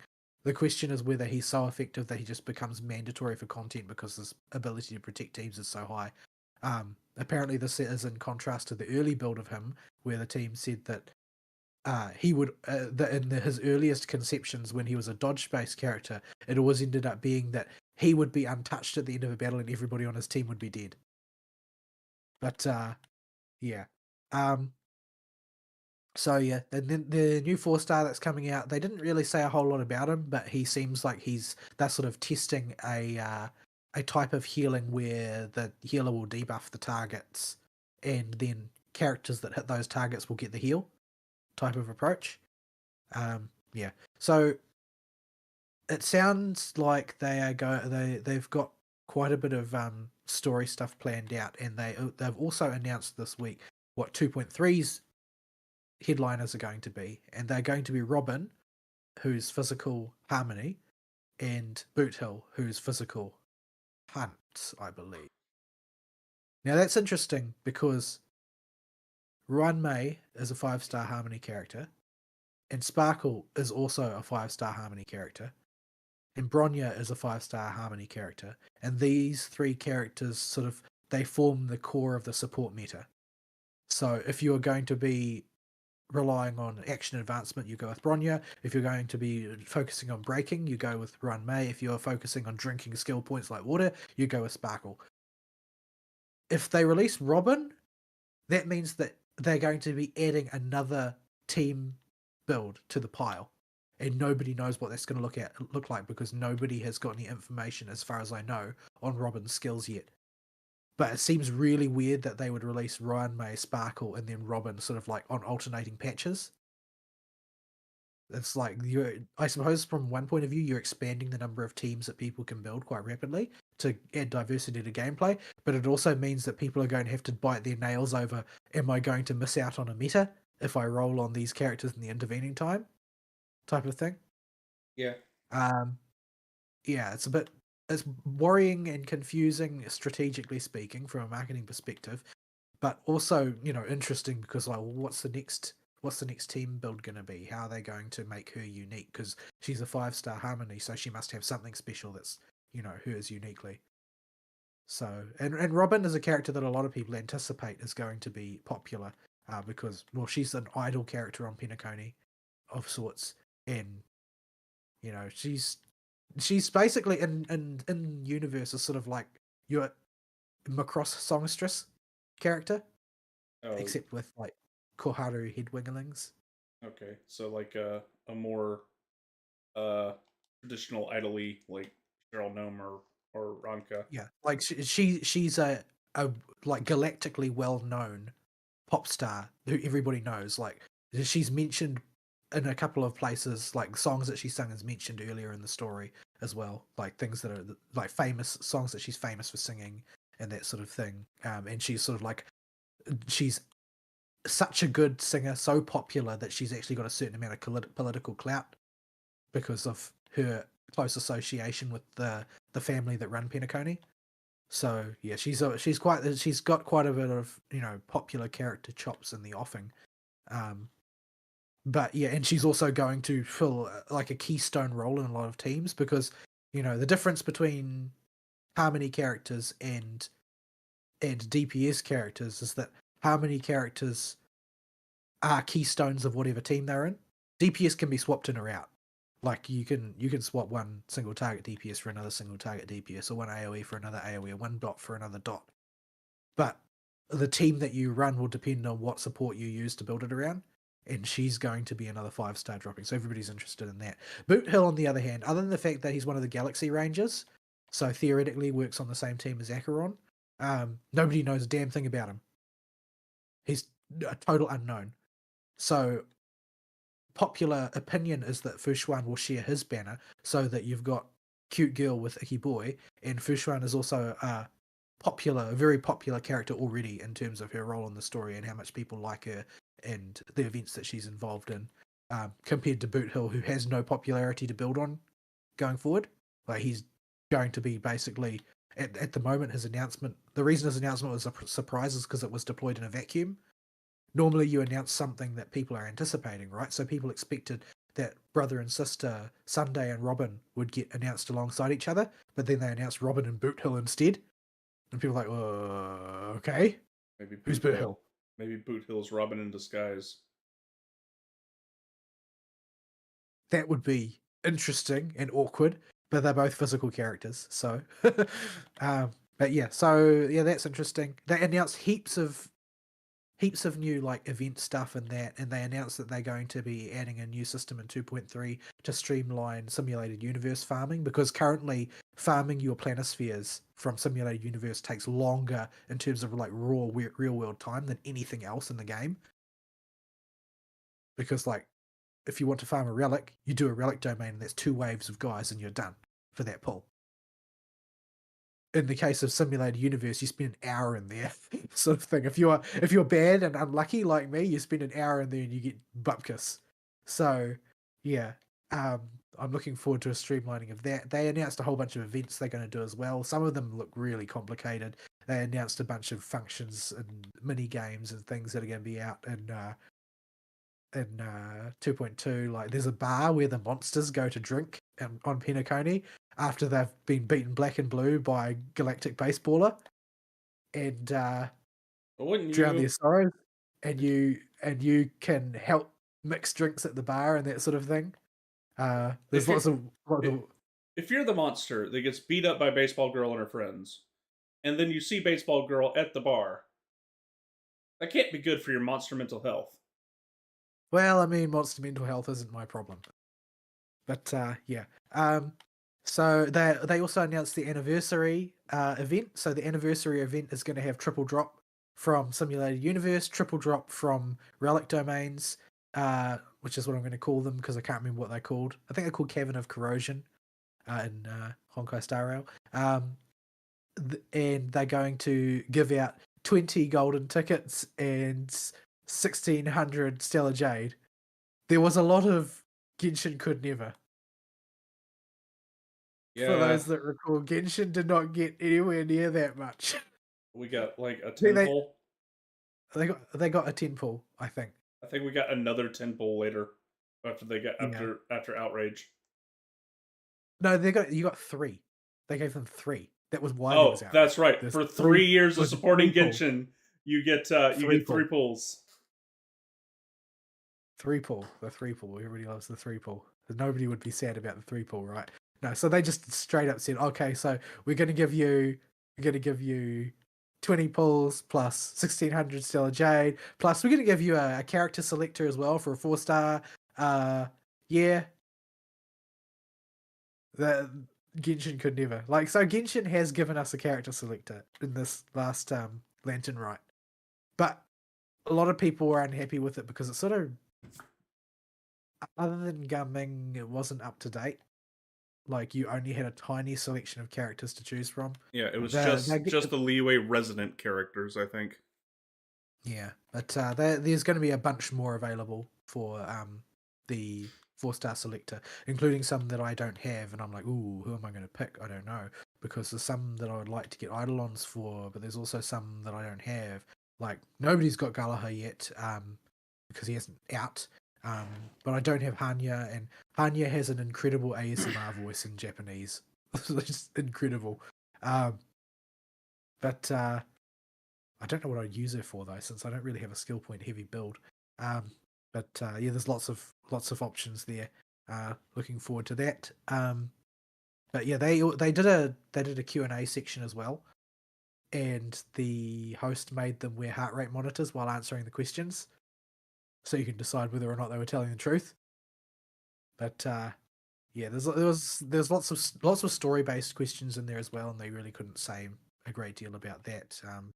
But yeah, generally speaking, most of what I saw was mostly confidence inspiring. The only things that were a little bit doubtful in that live stream were there were several occasions where they related discussions internally where it seemed like some design was a little bit too wild or a little bit too powerful or whatever, but instead of like, hashing it out and making adjustments, they just the story would conclude with them just deciding if it will do it live. So it seems a little bit reckless. Like Acheron's ability to like clear out an entire room of mobs and get all the loot without ever actually having to engage in combat, including that it works in Simulated Universe, so that you'll be able to rip through Simulated Universe runs real quick. Like, it seems like that could be a real disproportionate quality of life thing in some ways, because it would mean that people with Acheron can just they can build a team for Simulated Universe. In Simulated Universe, the regular mobs that you fight are sort of semi-randomized, right? There's certain different mobs that can appear, and they will like appear in blocks that you'll get. Oh, in this section you're gonna have Space Station Herta monsters. This section you're gonna have Bellabog monsters. This section you're gonna have Shanshu Lofu monsters, and so on and so forth. But they have like characteristics, weaknesses, right? So nearly all the enemies in the Bellabog Undercity are weak to lightning. So if you've got a lightning dude on your team in simulated universe, you're going to have no trouble. But if you didn't bring a lightning one because the only thing you know going in advance is what bosses you might need to face, and you didn't bring lightning because none of the bosses capitalize on lightning, you're going to go through that period of the simulated universe run really slowly. So if you've got Acheron though, if you get an off-color zone, you can just rip through it using her techniques without ever having to actually fight, and you'll still get all the blessings. You'll still get all of the loot. Yeah, I was gonna say, do you get So the randomized blessings when you kill them too? yeah, they demonstrated that on stream. That seems a little So excessive. I, yeah, that and the thing is that they discussed that the team, the other side of the team, other than the character development guys, tried to stop them, and they said, "Oh, well, this is too over the top. You're going to give people too much power." And they just, in the end, the verdict that was handed down to the warring teams on it was that they'll do it anyway, just because it seems cool. yeah, But that seems like, for people who are really keen on, doing efficient runs, they won't have much choice because she allows you to eliminate a region that's too hard for you to do due to your team composition. yeah, or even just if you've got a team and you know that simulated universe's particular loadouts like the back of your hand that can handle anything there, just make it go faster. Yeah, like she seems like a real accelerator for that. I mean, you still need to spend technique points to do it, but if you're allocating them wisely, that's not going to be a problem. If you're like me in there, uh, you only push that button when when you remember. Oh right, last boss. I've been sitting on these Yeah, in I case of an I emergency that never usually happened. I usually use them on last bosses, although not exclusively. It's just the logical thing to do, really. Um, But yeah, it seems like an awful lot of power for out of combat compared to other characters. Like there are some characters that have useful out of combat tricks, but most of them sort of pale in comparison to, setting up a fight. But the one that they've given Acheron is just way off the charts in terms of usefulness. Not really sure how they decided to balance that. But yeah. At any rate, I'll probably call it there for reasons of time. I could probably come up with some more things if I thought about it, but yeah, we'll just leave it there. All right. We'll just keep running along. I was looking at the wrong clock, too. The right clock is now 1 hour 40. So I need to try and get out of here before the next hour ends, so I have time to do my usual Saturday, pack it up, and get to bed on time. Cause yeah, part of my week this week was churches running out of men who have muscles that are springy enough to lift heavy things, and so I have been co-opted in the morning to help move some stuff around in the the children's Wednesday night activity room area. They're remodeling that place down there for the interim while we build the new place, and they want to use part of it for a storage area. So we have to all that stuff's got to go. It's in the particular area they want to use. So that's why we're on a bit of a timer. Um, but it's not a strict timer. It's just I need to get up and be bushy tailed enough when I'm awake to listen to people and point at something and say I need you to move that somewhere. So yeah, we got a bit of flex with it. It's not like a Fern hard timer where he has to get to work, but yeah. So oh, all right. So that's Star Rail. That all your week? Because Pretty much, yeah. Like, because I haven't had much time for gaming, as I said. So basically, all that I've really done is I've watched that. There's some Star Rail stuff I've got to get to. I've got heaps of like events and stuff I haven't done yet that have gotten sort of piled up in the backlog of things to do on Star Rail. I've done. There's more that I could talk about if we had the time, but because I've done heaps of sort of story content. Last week when I had a bit of free time, I did a whole pile of story events, and a lot of them very engaging, very interesting. Um, I still have a pile of side quests to do, and I basically haven't done any side content on Penacony, and Penacony is an absolute confusing nightmare to navigate in certain places because it's a dreamscape. So you have to walk on the walls and the roofs, and you've got to sort of like move your perspective to make things overlap, and then they become real paths. And oh my goodness, my head can't take it. And I because it is whatchamacallit, Garden of Plenty this weekend, where you get 12 instances of double drops from golden crimson calyxes. I decided to push my world level up so that I had access to the highest drop rate one, which means that I now need to play everything very carefully again, or I'll get slaughtered. So Does this mean your Black yeah. Swan will get up to level 80 and I can whop my nodes even harder? I will. She's high on the priority list. So far, I've done Trailblazer and I've done Kafka. The problem is that the resources needed for Black Swan are a little bit more challenging, so I've got to put a bit more thought into it. I've already leveled up her light cone, so she's got more gas in the tank already. But I haven't done her farming of her ascension mats, because her ascension mats basically depend on a boss that requires imaginary damage, and my Doctor Ratio doesn't quite have the gas to do it yet. I need to spend a bit more time building him. So yeah, it might take a while for me to put together enough mats for it. Yeah, I can track the progress of your Black Swan by how many more mobs are added to the that she can one shot list in my level. I probably got like five to 10 Trailblazer levels banked from just dumping my resin. That is how it be, and you will need that EXP. So yeah. All right, I guess we'll jump into my week then and go through the disaster that was Genshin for me. Um, so this week a disaster happened with the Genshin Gacha.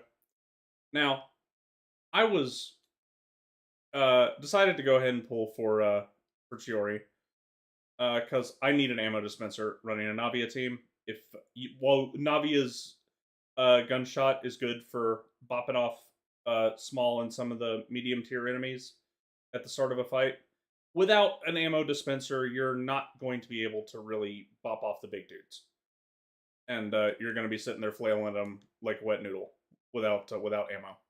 So you need somebody there that can generate crystals for and I decided to just grab Shiori for that purpose. I didn't really care about her damage numbers on her skill or anything. I've got her for a function, and I for the last three banners in Genshin since I come back that I've targeted and rolled on, which were Navia, Nahida, and Yaimiko well, Yaimiko was less of a focus, but I YOLO'd it anyway. I won the 50-50 on it, and everything was okay. On the I'm brain farting on her name. On New Girl, Shiori's banner. Right? Yeah. I did not win the 50-50. I got a dupe Mona. Okay, that's fine. You know, that happens. I was overdue for a loss. I was 3-0, and so changing my record to 3-1, you know, I'm still above average. That's okay. What really got my goat though was every single 4-star character I got on that banner along the way was effing Dory. Dory. That absolutely nails on chalkboard voice in the Japanese. My goodness. Yeah, English. She doesn't sound as bad as she does with a Japanese voice to me, but it's still really not good. So yeah, had to deal with that humiliation of pulling all of the dories. I think I sent Vol a screenshot of the like 10 or 12 dories I got, or it was a lot of screenshots. When I was Yes. still mad about it.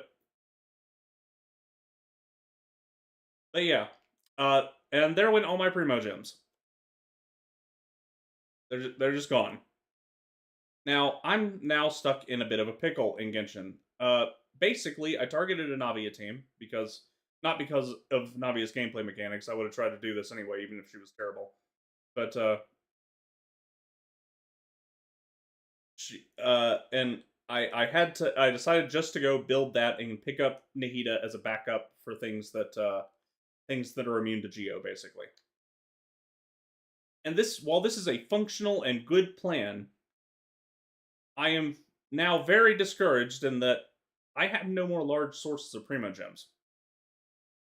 Because in order to facilitate this, I had to, explore all the zones fairly thoroughly and make sure that I got as many Primo Gems as I could. Now, I still have a lot to explore in Fontaine, and quite a bit of miscellaneous stuff to just go around and do in Sumeru. So it's not totally empty. But all the huge big dumps of Primo Gems from exploring and doing the initial big barrage of side quests in a zone are no longer available to me. So I'm now on the weekly Primo Gem grind. And all of a sudden, I'm starting to remember why I only logged on to this game for story. Because the payout just ain't enough for me to feel like I'll be able to go for a character in any reasonable amount of time.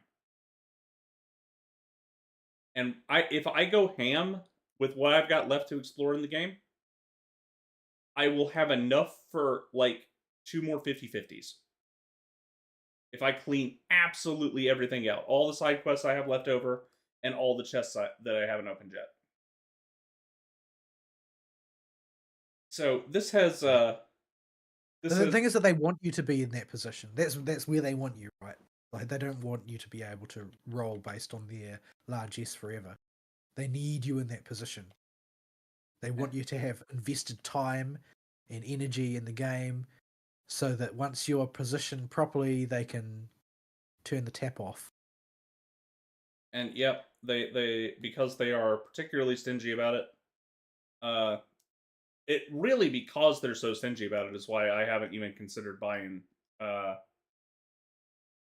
their Primo Gem packs since I came back.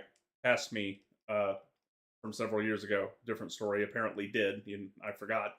But past me was I often question I'm what. still sort of thinking. I'm still sort of curious as what you were actually planning on accomplishing with that. Yeah, you'd Because have. you bought so many, you must have had something in mind that you were hoping to do. Yeah, you'd have to ask Pastari, and Pastari is a very very silly person. I'm not sure you'll get much out of him. He's got me into trouble a few times. So yeah, I'm still playing. I still want to see the story as it's going. But I am disincentivized from speeding through and constantly playing because it's just I can't get the same level of payout for the constant play. I do plan to go through and explore the rest of the zones, and before I eventually go on hiatus from the game, and especially finishing up Sumeru because I left a lot in Sumeru undone. But yeah, after those bits, Genshin's probably going on the back burner because I'm not going to pay for the game while my tank is empty to just refuel so I can pull on the lottery machine. I'm just not that addicted to gambling. And yeah, some of the characters are nice, and some of them would be nice to have, but I may not have very many bills, but I still do have some, and I am trying to accrue something that looks like savings. So while I could afford it, To what end do you think the housing market is going to get better? no, I just like having a cushion, and what counts as a cushion gets bigger and bigger as inflation goes up and up. But Uncle Joe, I know. he says it's all Trump's fault. Yeah, he says a lot of things. He also says term measurable, but Pressure. so yeah. So as far as Chiori herself, she's does what I wanted her to. They are really mean with her constellations though, and that they had the beta C1 constellation of all time for Navia players. They saw an opportunity for money. Like they knew people would be pulling on Chiori specifically for the reason I did, which was they got Navia either because they heard about her crazy burst damage or because maybe they just liked her like I did. And they want to get more money out of those players. So how do they do it? They put the ammo dispenser 5-star character out and make it so that when she summons her doll for her skill, she can summon 2 dolls if you have a Geo construct already on the field. But notably, Navia doesn't summon constructs. She has a gun that she just shoots things with. So getting her Constellation 1, though, changes the requirement for the second doll from you need another construct on the field to you need another Geo character in the party. Which would radically up her damage and usefulness on the team, but you don't need it, especially against single targets where the amount of crystallizes per second you can generate are rather limited. So your reactions have a cooldown. So 2 dolls ain't really going to help you there. The things already attack once every 3 seconds. So yeah, it just was a very mean, obvious bait that kind of made me mad when I saw it. Like you know the people like me that are rolling for this character, and this is just a cynical play to get more money out of people specifically that are in my situation. Yeah, well, I mean, but that's why they did it. That's why they did it, right? Like Yeah. all of the banners that I discussed for Star Rail, they all have a logic to them, right? It's like I said, they're putting Acheron and Jinglu against each other in subsequent banners because they know that people are going to get swept up by the hype of Acheron. But then when Jinglu comes along, they'll be like, "Oh, but I wanted this hyper carry for ages," and that type of thing. And and later on, for instance, the reason why they didn't use Fushuan, this is the popular logic anyway. The reason why they didn't use Fushuan in this banner like I wanted as the pair for Acheron was because Acheron has hype and Fushuan is popular, whereas Boot Hill has no extant fan base. So in order to make sure that if Boot Hill doesn't land the way they want, they've put Fushuan in there so that people have to roll during that patch anyway, even if they didn't want to spend Stellar Jade on Boot Hill by pairing it with someone who's popular, who's Yeah. already got existing fan base. It's like they think very carefully about these things, and they try even with the selection of 4 stars. Like a lot of people are like, why hasn't Yukong gotten a banner in 12 patches? She's like the only one who's gotten, I think, 11 or 12 patches without ever being rerun again. And the reason is, number one, everybody has E0 Yukong because she's free. And number two, because she is incredibly hard to put in a team.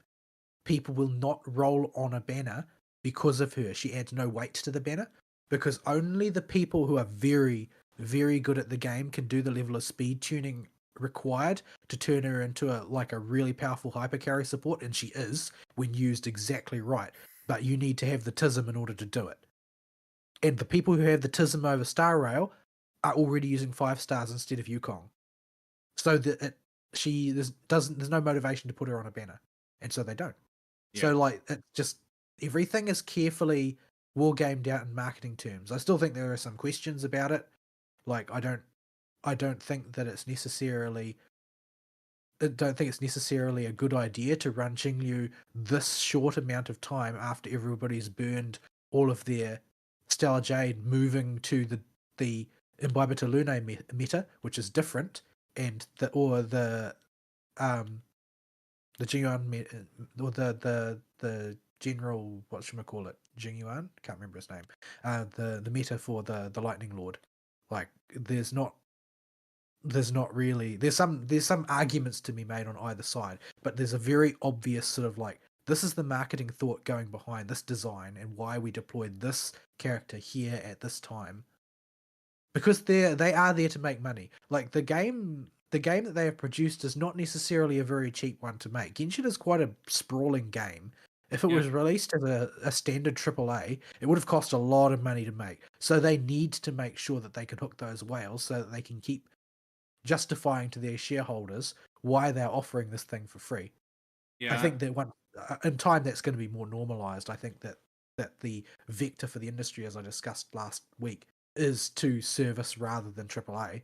But Yeah, they there's no reason for them not to be ruthless, unfortunately. And the only people who really care about C1 through C6 on a 5 star are whales. Yeah, and I understand and know all that. It just this particular one was We targeted. do a show, I can't not say it. Yeah, I know. It's just this particular instance of it was targeted right at the character builds that I've been working on, and it was right in front of my face. I was like, oh man, that's painful. I'm not going to shell out either. Forget the money. I'm not going to shell out the primo gems for C1 on a 5 star. That's just too insane at the cost they're asking for how available those things are. Yeah, I like legit consider it for Star Rail characters because sometimes they're like, oh well, I can see like the oftentimes they will make C1 the most powerful one, other than C6. Usually C6 is powerful and C1 is powerful. That's the way it normally is on a Star Rail character. So the hyper whales can have all the power they want by putting something really tantalizing at the end. But the people who just are tempted to whale a little bit get a lot of power out of their C1. And then everything in between C1 and C6 is like, well, you can if you really love the character, but there's not really a good reason to. So, like, for instance, you might get something like C1 on a character, it's like a support character or something, might be entire team gets 20% crit damage or something like that. They just seem to be like blanket buffs. They're not targeted. Usually, they're not targeted at induce specific team play like this. Yeah. So yeah, it's we've issued discussions and complaints about the constellation system before, so I don't want to rehash it too terribly much. Uh, it's Well, it like a was lot of things in Genshin, like it's bad, but it didn't really need to be. yeah.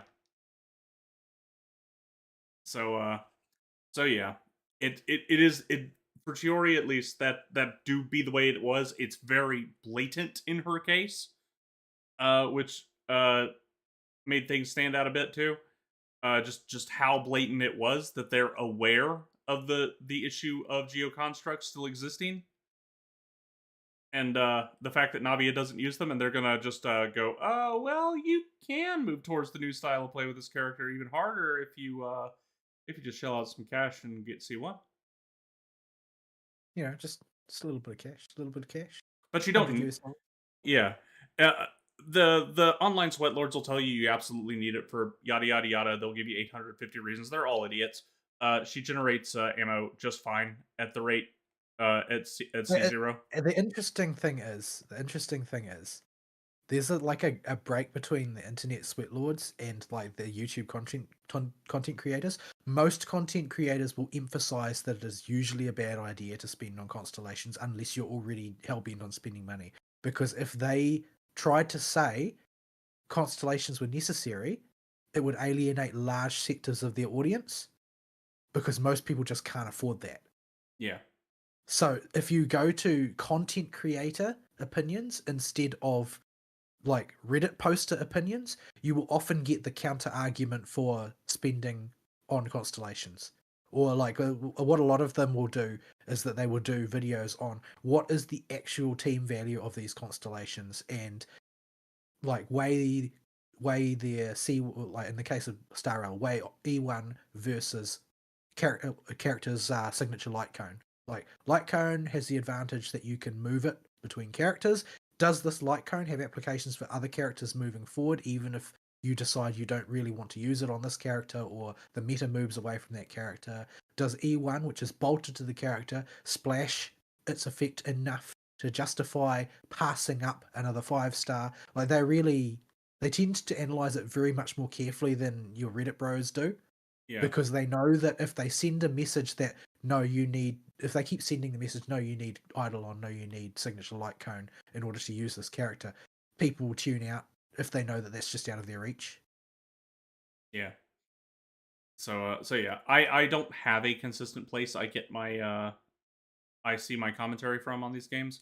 I generally don't go out of my way to look for it. In this case, I was curious, so I did do a bit of googling, but it was like random linked Twitter posts from that were redirects from some other guy's forum. Uh, and so it's yeah, what I saw was a mess. She does fine at C0 for generating ammo for Navia if that's what you want her for, and that seems to be what most people are using her for. There are some people that are So using all her, these people have just got Navia and they have no mechanism of getting ammunition. yeah, which is a thing with Navia. If especially if you haven't built like people were using Ningguang before to generate ammo. The thing is that that's a terrible idea because Ningguang needs to steal field time from Navia to do it, and you don't really want that. Yeah, so you want Navia maximizing her on field time. She will have a little bit of downtime on field, and but it's not very long. You got a 20-second cooldown on her gunshots, and she can hold 2 charges of them. And you got 5 seconds after every gunshot where she herself has Geo Infusion. But that still leaves a 5 second window where you can't do anything, and her auto attacks or her attack speed is so slow, being a Claymore user, that you just can't crap out very many crystals. You can get maybe 2 before your next shot's ready and your Geo Infusions run out. So that's the hole that Chiori needs to fill is that 7 second window every 10 seconds where Nabia just can't generate crystals, and she does that just fine at C1. The one doll works fine. Um, it's you can run her with any preferred element applicator. You can use Yaimiko. You can use Fischl. You can use Barbara.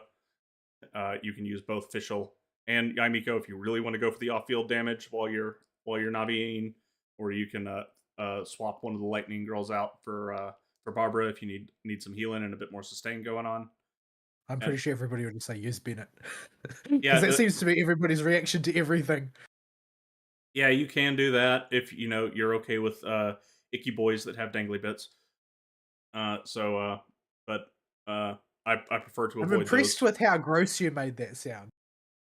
I mean, boys are icky. Like You there was a masterclass in making it sound gross. so yeah. So speaking of icky boys, the only bit of Genshin's story I did though did involve an icky boy because people had mentioned how funny Goro's hangout events were. So just for funsies, I went and did them. And I don't know if you want me to spoil hangout events. So I'm not sure if you want me to talk about Goro and his Well, I mean, I guess it depends whether the story is important as well. Because some of the like the actual side stories are really important to the plot. I no, don't know about it has no Hangout. plot relevance. It has no plot relevance Hangouts. whatsoever. I don't know how many years it will be before I do bit character hangouts because hangouts take forever. Yeah. So I did do Goros because people had talked about. I'll just go ahead and spoil it because it's fun, and it's still worth seeing. Even if I spoil it for you because it's just funny. It's just a funny character bit where you get to see just how evil, uh, or rather, the type of evil that Yaimiko is in this universe, very clearly in his hangout event. Basically, the publishing house throughout all of Inazuma, you'll hear about this Miss Hina that publishes at the publishing house. And it turns out that Miss Hina is Goro, and Yaimiko is forcing him to write in a women's advice column as Miss Hina. As I've read some of those Miss Hina columns. yes, they're Goro, and it's Yaimiko tying him down and forcing him to write this little women's advice column as Miss Hina.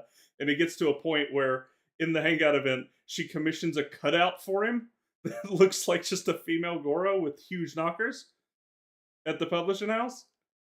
And your whole Well, hangout what of did it, she have on him? I forget what it was that her beef with him was. I was distracted by the fact that No, she's just no, tortured the like poor man. she must have something on him in order to be able to get him to cooperate. She does. I do not remember what it was. But yeah. And part he tries to play it off as though he's just doing it because he likes being helpful to people. And he does not, but even Goro doesn't know the extent that Yaimiko is playing up the character of Miss Hina, and Like he's in marketing. yeah, and he does not know there's a giant cutout sitting in front of the publishing house that has Miss Hina on it. So the whole hangout event is one path is you just never figure out about Miss Hina, and you just hang out with Goro and find out about these mysterious letters that are being sent to him that he's taking care of for the publishing house, and it just is this weird noodle incident happening in the background where he's responding to all these letters. And the other one is you actively trying to keep him from getting near the publishing house because you don't want him to see the giant cutout of Miss Hina.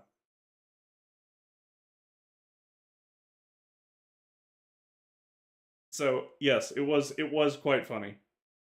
It was definitely better than Barbara's, which was the only other hangout event I've done. I've only done one route of one of them, and that was Noel's ages ago, just to see what they were. And that one, that one went down a very overtly romantic path very, very quickly.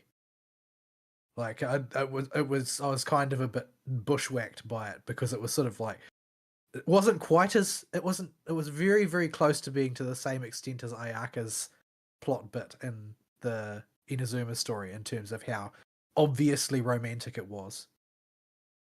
But apparently there's like a gajillion different routes for Noel's one.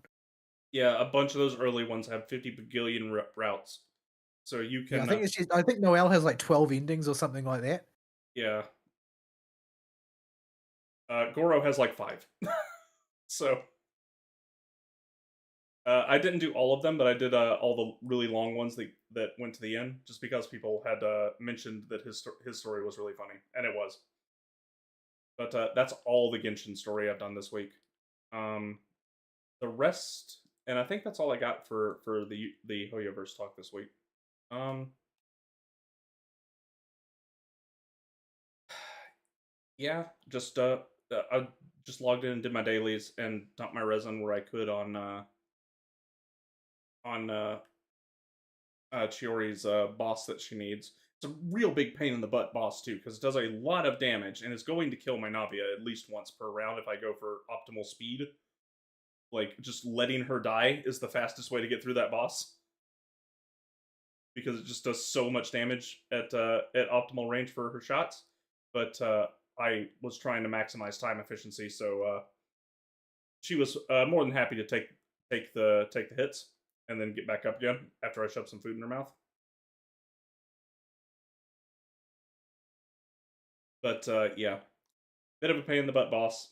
Uh, I didn't. I had most of her other stuff. I had to go grab some dendro blooms out of Inazuma, but I already had a ton just sitting around stockpiled from forever ago that I didn't use on anybody because until Yaimiko, I literally had no Inazuma characters at all.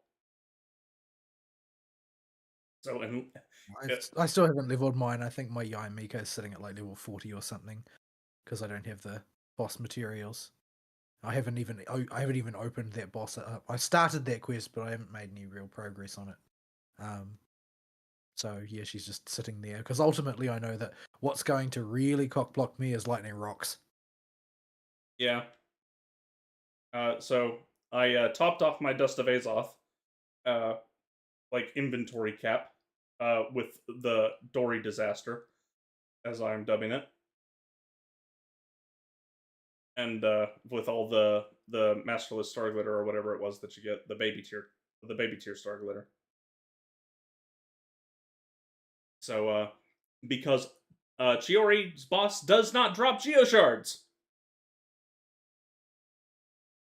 Why do they do this? So both characters released in the Fontaine era that are Geo need materials from bosses that do not drop geoshards. So your only option is to either go spend more resin farming geo things or go dump your baby star glitter on the Dust of Azoth and convert your other shards. So that's a bit of a pain in the butt. But I had anticipated this ahead of time and already bought the previous month's batch of Dust of Azoth and will have barely dented my supply by the time I've got all the shards Chiori needs. I don't dislike her as a character or anything, and as simple as her character introduction video is, because I didn't see the event she was introduced in, which was the 4.4 event, I think. Um, and she's fine as a character. I like her Oh attitude. man, the online reaction to her was grotesque. Like, I'm not even sure how to describe it, but it was basically conventional Genshin toxic fandom stuff. Like the people posting about her online were living in this fantasy world where allegedly she is like this total girl boss who like all these chuds are very upset because she's not demure and feminine enough and so on and so forth. Like reactions that you know for a fact nobody had, but they're living in this world where they apparently saw hundreds of people reacting this way.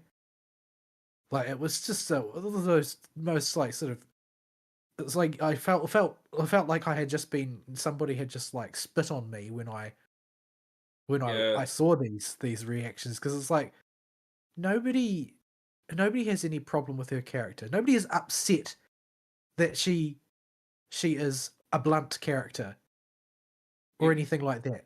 But these people are just involved in these incredibly lurid fantasies about all of these alleged misogynists who were allegedly upset about Chiori's alleged girl bossing. yeah. I didn't get any kind of girl boss read from her character trailer. I got It's because she doesn't have one.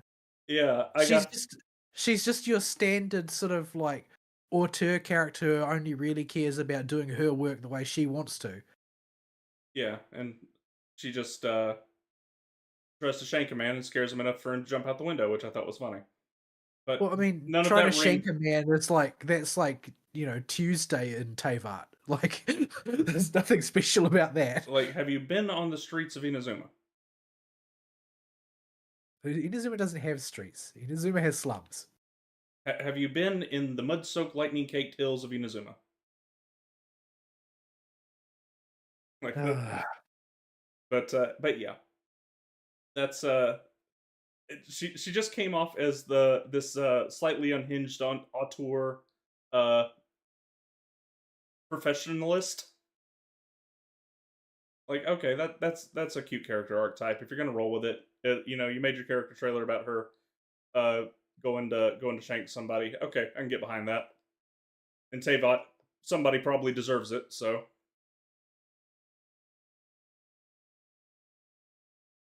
yeah, that be what it be. And Is she just like one of those characters who's totally orthogonal to the rest of the plot and doesn't really matter, yeah, aside from her own personal story? yeah, she's just kind of floating around in the side stories and the patch stories, and like the one-off patch event stories. And she just kind of is floating in the background, and now she's just playable because she had a vision. So yeah, but yeah, I don't have anything else really to say about her. She was rolled forward to be a slot filler, and just despite me, she took all my primo gems to show up.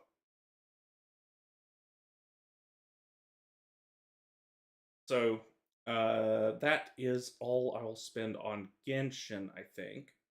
Are you going to build Dory? No,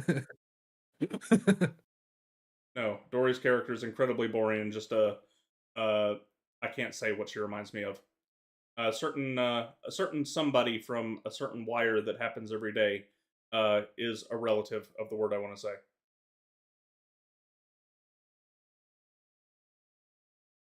So yeah, I'm saying yeah because I'm trying to organize my thoughts for this next bit. Uh, okay, so the rest of my gaming time this week, because that was just a single day of pool splurging, and about 30 minutes to an hour every morning of just running through my dailies and dumping resin wherever I could.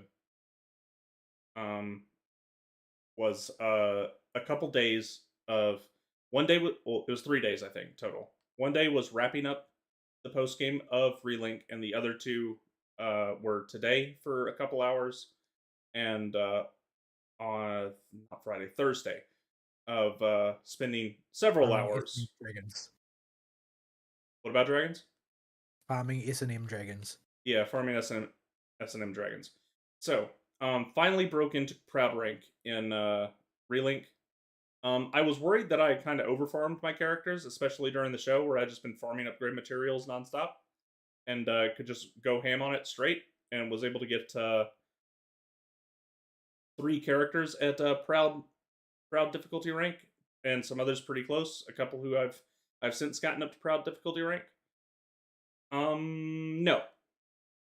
The later half of Proud rank will just eat your breakfast. It will take it off the table in front of you and eat it in front of your face, and then one shot you with a tail flicked lightly in your direction. So no, they were not overfarmed. Later Proud rank is no joke, as it shouldn't be, because this is the end game. So when are you getting your level 200 boss? He just came out.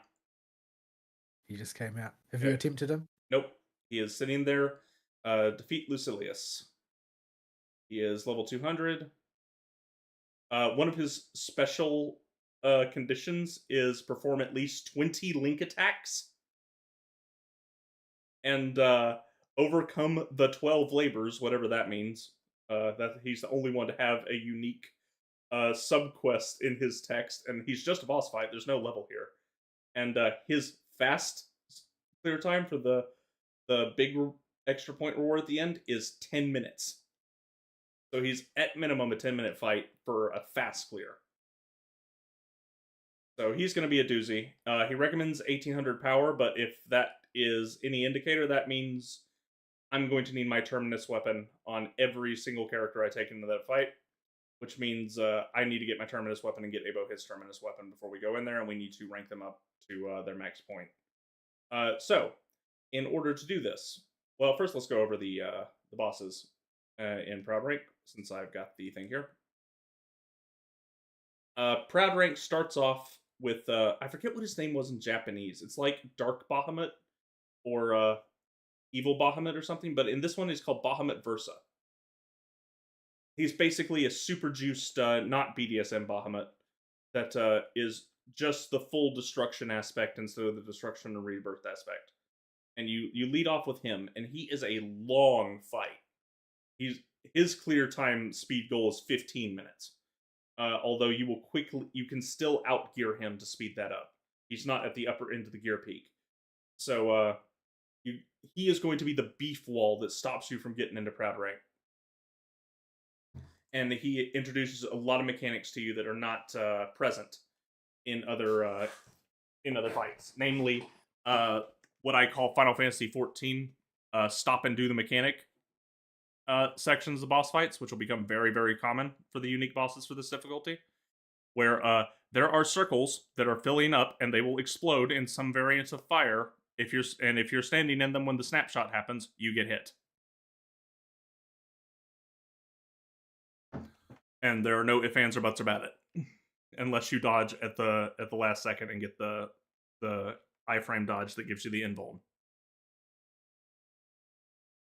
So he introduces that, and he introduces what do you call them? Hardened rages, basically, throughout the fight. He will have DPS checks that if you cannot meet them, the boss will harden rage at various points in the fight and just wipe you. Anytime you see a purple bar in the center of your screen filling up with a big scary attack name under it, you need to do enough damage to the boss before that bar fills all the way up, or you're dead. And it's start over from square one. Like, quest failed, no reviving, no doesn't matter how much time you've got left on the critical meter. Like, that's it. Quest over. Try again. It can be, and he's really mean because he does a really, really hard one at 10%. And so what you want to do is push him as deep into the 10% as you can without triggering the phase change by getting him animation locked. This is for the first time you do it before you outgear it. And save your Skybound Arts, because these purple bars timers freeze while a Skybound Arts animation is playing. And just chain 4 of them back to back with that health bar as low as you can possibly get. And try and burn him through that to get him dead so you can unlock Proud Mode. And he is meant to be a big beefgate. To even be able to farm the Proud difficulty tier gear, you've got to be able to pass his check, and to pass his check, you've got to farm the Maniac difficulty. This is a bit of a misstep in the game, I feel, because Maniac difficulty is not hard at all, and when you go in there, you may get kicked around a little bit at the very start. You're very, very quickly going to outgear it with whoever your four main characters are, and just be able to ruffle stomp the bosses there. And you're just going to wind up spending a whole lot of time mindlessly farming if you were efficient with it. Like if you picked up the game and then came and asked me what you should do, I could point you where to farm, and you'd be stuck there for about 3.5 hours of just sitting there doing hunts. I see. And at the difficulty level you'll be at that farming stage at, Maniac just doesn't service what it needs to. It needs to be more difficult. It's just too easy. The jump from Maniac to Proud is night and day. It's a sheer cliff face from a valley to the top of Mount Everest. Because you go from things tickling you and not caring about status effects to, if the boss breathes in your direction, you may have like 300 HP left at the end of it and be killed by the slightest love tap or damage over time effect. If you take a direct hit, you're going down and need to get revived or mash your way out of the down state as fast as you can before the critical bar depletes. So proud difficulty is not screwing around, which is something I'm very glad, because they offer so many paths and avenues of just making your character just comically powerful. But all throughout Maniac mode, there was no purpose for it. You get to Proud difficulty, and you're like, oh, every second this boss is alive is another second I can make a mistake. So I need to blow him up even faster. Or I can go the turtle route, I guess, if I really want to. But given that there's hard and rage mechanics all throughout Proud mode, the DPS route is clearly the one that's incentivized. So after you beat Bahamut Versa, it starts off fairly simple at Proud rank. You go and you beat all the elemental dragons again that you beat on Maniac mode, but now their mechanics actually can kill you. And when those bosses can suddenly one-shot you with their big mechanics, learning to dodge their big and overdrive mechanics becomes something that you actually have to sit down and do, because you will just die if you don't figure out the pattern to the Windy Boys tornadoes and how they move and how to dodge through them to get the invul. You're going to die. If you don't sit there and learn how the shockwaves come out from the fire guy and it just looks like a bunch of overlapping rings and you don't know how to dodge at the right time to get the invul, you're going to die. If you do not know how to adjust your positioning in and out of the interior and exterior of a circular arena when the ice boss does his icicle dropping moves, you're going to die. And you just have to sit down and relearn all these bosses as proper bosses, because when they're introduced in Maniac mode, they're just tedious farm bosses, and you get a small smidgen of their mechanics. Their overdrive mechanic exists on Maniac mode, but it's not nearly as dangerous. Like the ice one, for instance. On Maniac mode, I guess I can pull him up so I just do him while I'm talking. If I can find him, is he even in Maniac? He may not even be in Maniac. He may be in Extreme. Like, I'll intentionally push him to overdrive just to put a visual on screen to see how simple this is. But when he goes into overdrive, he does one of them Final Fantasy XIV mechanics I was talking about, where he goes and flies up to the center of the arena, and unless you're a ranged character, you can't hit him. And he will place various patterns of circular no-no zones on the ground that radiate out from the center of the arena, and there will be patches in between them that are safe to stand. And as you'll see on this mode, once we push into that phase, this is a nothing mechanic in this difficulty, because you can just see the holes and just don't stand there. don't stand where the no-no zone is. So, okay, hopefully he goes up in the air and shows it now. Yep, he's gonna overdrive. And hopefully my NPC allies don't CC him. Yep, there he goes. And this is the wonderfully difficult mechanic. It is just a bunch of circular rings. They go in, they go out, they fill very slowly. There's nothing going on. In Proud difficulty, this still happens, but you have icicles chasing you the whole time. So you now have to pick spots where you can dodge with correct timing in between all these circles. The icicles that are flying directly at you on top of this Final Fantasy 14 circle nonsense, and that makes it a infinitely more challenging and b infinitely more fun. Um, Now, it is going to take probably a death or two before you get it. You may not critical out on this guy. You'll probably kill him your first time, even if you just bumble your way through it on proud difficulty. But it's uh it's difficult enough where if you want to have a smooth sail through this fight, you've actually got to stop and learn it. But in this difficulty, as you can see, they don't adequately prepare you for that at all. Like that mechanic was nothing in this difficulty, and he doesn't do anything else really. He's just gonna fall over here. I'm killing him really fast, obviously, because I'm overgeared for it. But there's nothing happening there.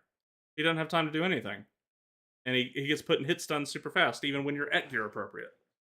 So Extreme and Maniac need some help, need some tuning up, I think, to ease the difficulty spike. Because people that aren't looking for difficulty in this type of game and just want to keep a more gradual curve on these type of hunts are really gonna be in a bit of a rough time. But I don't mind it because I like I quite enjoyed the big difficulty spike and didn't mind a bit of mindless farming in a Monster Hunter style game because it's kind of a hole I can use to fill the MMO slot in my life right now. Much like Genshin is helping me do. So it didn't bother me, but I can guarantee you it's bothering a lot of people right now. And I've not looked at the general community discourse for this game because the little bits I've seen of it have been awful. What, the community or the discourse? The discussion about the game. Like everything about it just hacks me off when I read other people's opinions on it, so I've just stopped looking. Um so yeah. Let's see. So you have the elemental dragons like that. And then you've got Take Quest, Proud. And then you've got the multi-monster fights. These are a little haphazard. There'll be 3 monsters in these fights, and they're just meant to be chaotic messes of situational awareness practice. Where these 5 quests in particular are just a bunch of mid-tier bosses, all except there's 3 of them in the hunt, all at the same time, that are just going to fill the arena with all kinds of garbage. The monsters they picked do synergize together in some way, and their attacks can be roughly grouped. The only really bad one that's a pain in the butt to deal with is the Quakedile and the Rock Golem. And that's because you can't keep them all grouped together very easy, especially with AI, because the Quakediles have a Sonic the Hedgehog spin dash, and will go and zip all over the arena, and keeping your eyes on everything is a little rough. I'm not sure I would have put them in this type of fight. But the other ones are not that bad. But they are gonna be a bit of a pain the first time you go through it.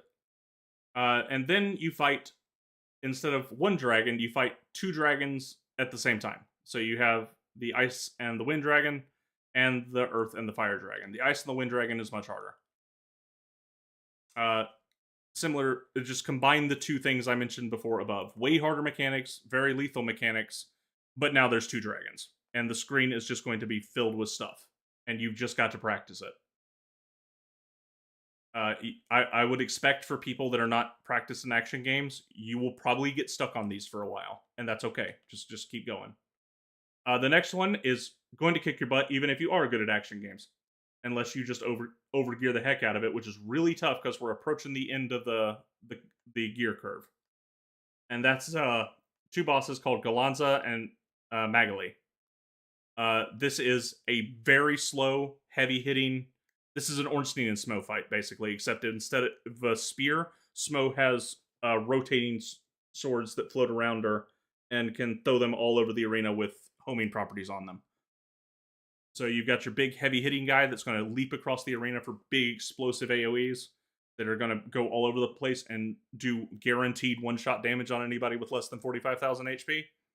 And Magali's going to be constantly throwing out just a barrage of smaller hits to keep you in hit stun, and keeping yourself with the dodge and vulnerability buff up, and managing these two and putting them in break at the same time so that you can maximize your damage is very important. And then you've got super versions of each of the primals that you fight in the story, and then you've got the wonderfully named Radis Whiteworm. He's not too bad. Brand new dragon, way harder than the other dragons. You only fight him alone. And then you have your boy Evil Blackworm, who I just think has the funniest name in the game. He is far and away the For hardest. reasons that we won't go into. Yeah. Uh, so he is the hardest dragon in the game. It's not even close. And these two are fairly fun, full complete fights with challenging mechanics that you have to sit down and learn. And then you have Pete A. I didn't know about these things in the story, but apparently in Grand Blue there are things called machine gods that are just autonomous machines that this one looks like some kind of weird Sumeru style ruin guard dinosaur thing, except it's silver and has rocket pods everywhere, and it shows up just in the middle of this desert arena and has a colossal amount of unique mechanics and is a super fun fight and is the hardest challenge before literally yesterday's patch that you could do. It was just a normal straight up brawly fight. He was the hardest fight in the game. And he is a lot of fun to sit down and learn. I still don't have him mastered. I haven't done him nearly enough yet. I need to, because I need his materials to upgrade the terminus weapons, which you get from the other penultimate fight in the game, previously the highest level fight in the game. That being which you saw me do it earlier, is Proto Bahamut, where you fight. He is the very first fight you do in the game, because Bahamut always has to go crazy at the start of a Grand Blue game for some reason, and you have to bonk him on the head and tell him to stop. This is what happens if you couldn't just bonk him on the head at the start of the adventure and tell him to stop. You're on the Grand Cipher, but he's not listening to you, and you need to pull out the cannons and shoot him down, and then proceed with many head bonks, and then ram the ship into him and kill him before he enrages. And there's a whole lot of just very unique mechanics to this fight. It's a little gimmicky, and I do not like the mandatory turpit section at the beginning of it that lasts for the first 20% of his health bar. But thankfully that part is fairly fast. But given that you have to farm this guy the most out of any boss in Proud Mode, if you're going for full completion, they really could have done without that gimmicky bit at the start. Because he drops the base weapon you need to upgrade for your in-game weapon. Every character's in-game weapon is their terminus weapon. And the way this works is he has somewhere between a 20 and a 40% drop rate for these weapons. Nobody's got a real clear answer on it yet, and every post I've seen posts as low as 5, which I know is wrong, and posts as high as 50, which I also know is wrong. But my experience so far is somewhere between 20 and 40, so I'm saying about 30%. And I have 2 people to use as a sample size instead of just 1, so I think that's a bit more accurate. You start off with however many characters you've unlocked. I've unlocked all of them well before I got to this fight. He can drop each character's weapon. Once you've collected their weapon, that weapon is taken off the terminus weapon drop table. So the next time he drops a terminus weapon, it will be one of the ones you do not have yet. And you use this weapon as the base material, plus all the other materials you get from all the other Proud difficulty monsters to upgrade them to their highest rank. And now we get into the post game, which I have not started yet, which is level 200 Lucilius is the first one. And the Super Sweat Lords were disappointed in him. Everybody else seems to be quite happy with the boss fight, and thinks he is adequately challenging for a post-game super boss, which is good. When you're at post, the very end of post-game like this, I feel the game, you have no more excuse for playing with kid gloves. The player should at this point be able to accept that they're going to die a few times and lose the challenge and have to practice to get better. or they're going to have to go back and upgrade their gear or something. This is post game. The only people sticking around at this point are the people that actually like your video game or see some merit in your video game at least. And so you don't need to hold their hand anymore. So it is good that this is proper difficulty and engaging at the end game. But it's just a shame it takes so long to get there. I feel like they could have smoothed that curve out a little bit better and kept proud difficulty where it's at and made Maniac a bit harder to ease you into it a bit better. But that ain't what it is. You're just gonna have to farm way too easy Maniac difficulty for a little bit. So yeah, that is the progression through the game. The only other gripe I have with the game, and I do have to bring this up, and almost brought it up as a news topic. It bugged me so much. I will pull it up if I can remember how to get to the screen. Here we go. This is how the gear works in this game. You got your weapon, the plus 99. You get the plus marks just by completing quests, and you can get them forever. So if you really wanted to, you can 99 every weapon, and you can take these marks off of a weapon to move them around however you want. So ignore that. But I mentioned last week the damage cap sigils here. It's mandatory that you have 4 damage cap 5s on every single character, so we're down to these 8 slots here. Now, my Charlotta is my main character right now. You'll notice another sigil here called War Elemental. That one is another mandatory one. That's going to eat another slot. And this other one is supplementary damage. It's also a mandatory one, but mine is really, really bad. Mine's supplementary damage 4. I need 5+, and it just ain't dropping for me. But War Elemental is the absolutely non-negotiable one for in-game. You need a War Elemental sigil. Basically, there's an elemental weakness system in this game, and if you have the War Elemental sigil equipped, your attacks always count as being super effective against whatever element the enemy is, regardless of what character element you're using. And the end game is just tuned for you always having this. The only problem is, you get it from curios, which are gotcha boxes of random loot that you get for completing a quest, and it only comes from the ones you get in proud difficulty quests. So you're going to be farming them early proud missions a lot to get War Elemental sigils at a rate that's really slow. Well, apparently, when they said they heard that the War Elemental sigil payout rate was too slow, their solution was just to sell it. Well, that's pretty brute force. I guess if you've got a whole pile of frustrated people with money burning a hole in their wallet. Yeah. I had 2 of them that I got naturally, and it took a lot of boxes for me to get those 2. I paid for my 3rd one because it was only $2.50, and I do like the game. I don't normally like encouraging this kind of behavior, but there was a whole lot of extra goodies in that supply box that just is for in-game players and just making their life a bit easier. Things like a pile of fortitude crystals and letting you skip leveling on a character's weapon. For 1 rank of it anyway.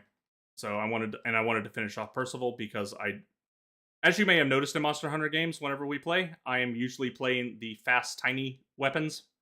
So, like in this game, I have, Charlotta, Narmaya, Io. None of these characters have a big stick they can bonk somebody with. Well, that depends on, if Charlotta was normal person height. But she's not. She's a midget with a sword that spins around like a buzzsaw. But that sword is pretty big. For her. But the point is, she has no stun damage, which means she can't part break anything. And some bosses, aside from getting the bonus rewards from part breaking, actually require you to break parts at some point in the fight to be able to progress the fight. And if you got Charlotta, Narmaya, and Io, you're not part breaking anything very fast.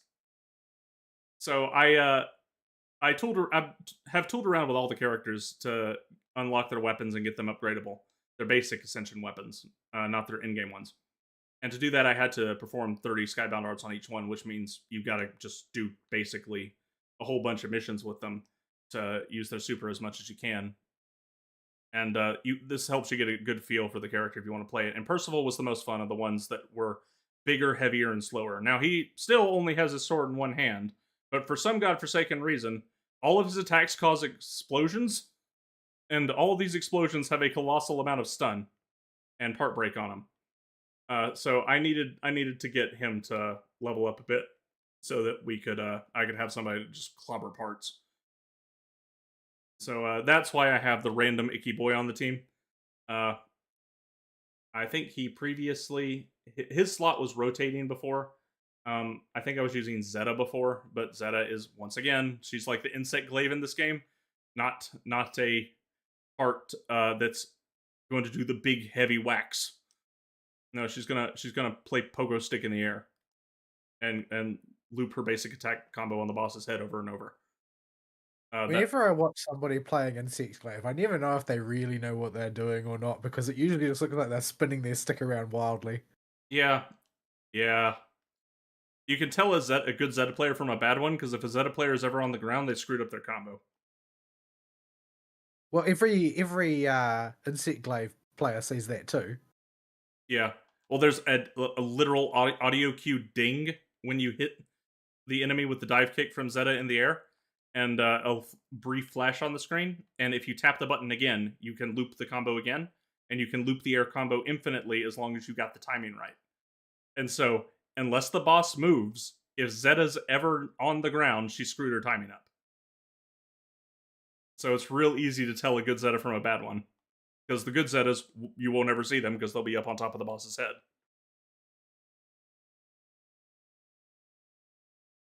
So yeah, and that's Relink so far. I've still got Lucilius to do. I still do enjoy learning the fights and mastering them. I've got Proto Bahamut down to a science at this point. I've done it so many times with Ibu that I don't even have to think about it. When I'm with him, I'll be a little bit more proactive and paying attention to it because much like when me and him would farm light on Alexander in Final Fantasy. I like just trying to go for what I call the high score and just how fast we can do it. It's just a personal best. I'm not competing on any speedrun leaderboards here or anything, but just to show that I'm learning the fight better without resorting to improving my gear very much, or if at all. And would do this in Final Fantasy, just learning my rotation a bit better on whatever class we were grinding, and like doing it in this game by just seeing how fast we can kill Proto Bahamut because it just it makes it more fun. And the Proto Bahamut fight after phase one is a lot of fun. Unfortunately, you just have to do it so many dang times that it's going to become total muscle memory, and nothing's going to be really dangerous. You're going to have more potions than you know what to do with, so you should be fine. Although his attacks are big, flashy, and fun to learn, except for the part where when he lands on the right side of the boat, Charlotta's sword is too small to hit him, and I have to do weird jumping attacks that are way suboptimal for damage just to get some hits on him if he gets stunned on the right side of the boat. I feel like they should just make it so his arm at least comes down during that side of the boat, so that Charlotta isn't the character that probably one of the only characters, her and Lancelot, that are just gimp on that side of the boat because their weapons are so tiny. But hey, what can you do? And his soundtrack is really really good for Phase Two. After the first 20%, you got a really banging remix of Wings of Destruction, mixed with his Rising theme, which is the goofy vocal version with terrible English that tries to sound edgy but is so bad it's just hilarious. So yeah, definitely recommend that. I if I could get away without triggering copyright, I would have kept the music on when I was doing the fight earlier as bed music, but I Cygames is pretty good about targeting stuff for copyright, so I won't risk it. So yeah, Relink still gets a recommendation from me. Did you mention the most important change? Oh, yeah, they added a new voice line to my tinnitus.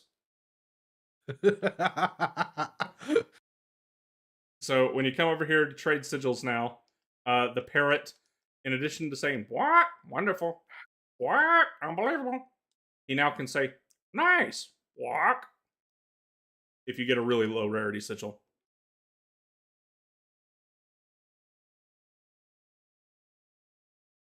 So yeah, that is all I've got to say for my weekend stuff. I've just been too busy at work to to do much else. Unfortunately, we're coming out of the winter holidays, as I was telling Ball before the show.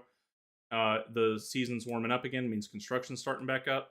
And this time of year, I've just got to really pour it on to make sure people are aware of that we still exist, and we got quotes out already on a bunch of jobs that got put on hold. And if they need anything, they can come see me. And this means doing a whole lot of submittal data for people when I remind them, and chasing down payments that didn't come through at the end of the year, because that always happens at the end of every year. I have to go hunt down people to pay me.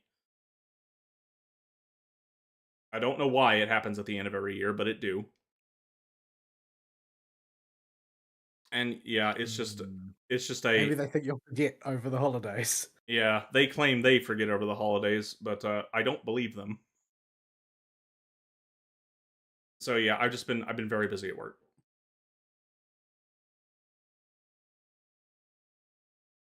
So yeah. Okay. We want to go through the news. I can What, I can I can probably push it about 30, 45 more before I should probably dip. what about emails? Emails, right? I pasted it in there. I've been rattling on. Can you grab the email? I can.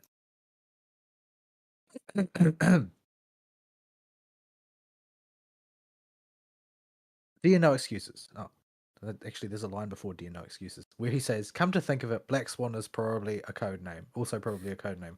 Yeah, but her name is actually Black Swan no matter what language you're in, so I don't have so much of a problem with that. They haven't changed anything." Anyway, he goes on to say, Dear No Excuses. So, not so long ago, I ended up discussing various free to play games and the fairness of their monetization. As it happens, I think the best is still Warframe, because the only premium stuff are cosmetics and speed boosts for crafting. Not to mention that you can get a lot of free currency just by selling stuff to other players. And Haven and Hearth, the completely free sandbox crafting MMO where you may have your stuff stolen by Russians. However, when it comes to gachas, I was surprised to learn that Nikkei is pretty much on the level of Azure Lane. Throwing SSR characters at you willy-nilly, single pulls or limited events have a good chance of getting you the character. So I gave it a try, and the game seems to be very Sir Mix-a-Lot approved. I never knew that you have to stick your butt into the camera when firing over cover. The gameplay is essentially a static cover shooter where you mow down robots and mechs and giant tanks, focusing on weak spots, sticking into cover when a barrage comes, shooting down missiles, increasing bonding level by talking to the Nikes, or bribing them with gifts. And there is a literal game mechanic of, I can fix her. So if you wanted more butt in your life, you can do worse than Nikkei. Serathis. So I actually today had gone to the Nikkei wiki because I saw ReZero had a crossover with it, and Yes, none of those characters strike me as yeah, being very Sir Mix-a-Lot. I this was a is bit confused when I saw that news. this is why I was on the wiki. I was like, what the heck did they do to these girls? Because the ReZero girls are known for a lot of things, being crazy bitches, number one. But uh, the junk in the trunk is not what they are normally known for. In fact, most of their assets are fairly subdued for anime characters. So I went and looked it And up. Oh, go ahead. And what's his name? The protagonist. In fact, he has no choice but to lie most of the time, right?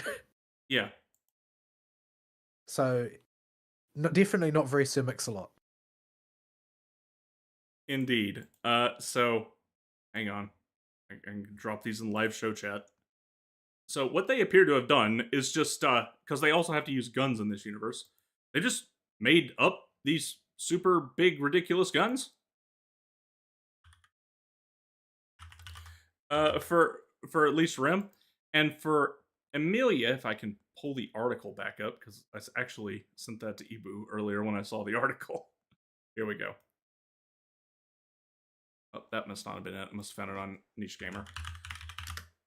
So I'll find it. What they did to poor Amelia. Well, I guess not poor Amelia if she wants it, but she got quite the upgrade, as you will see once I find it. If I can find it, you may be SOL and have to go Google this one yourself. But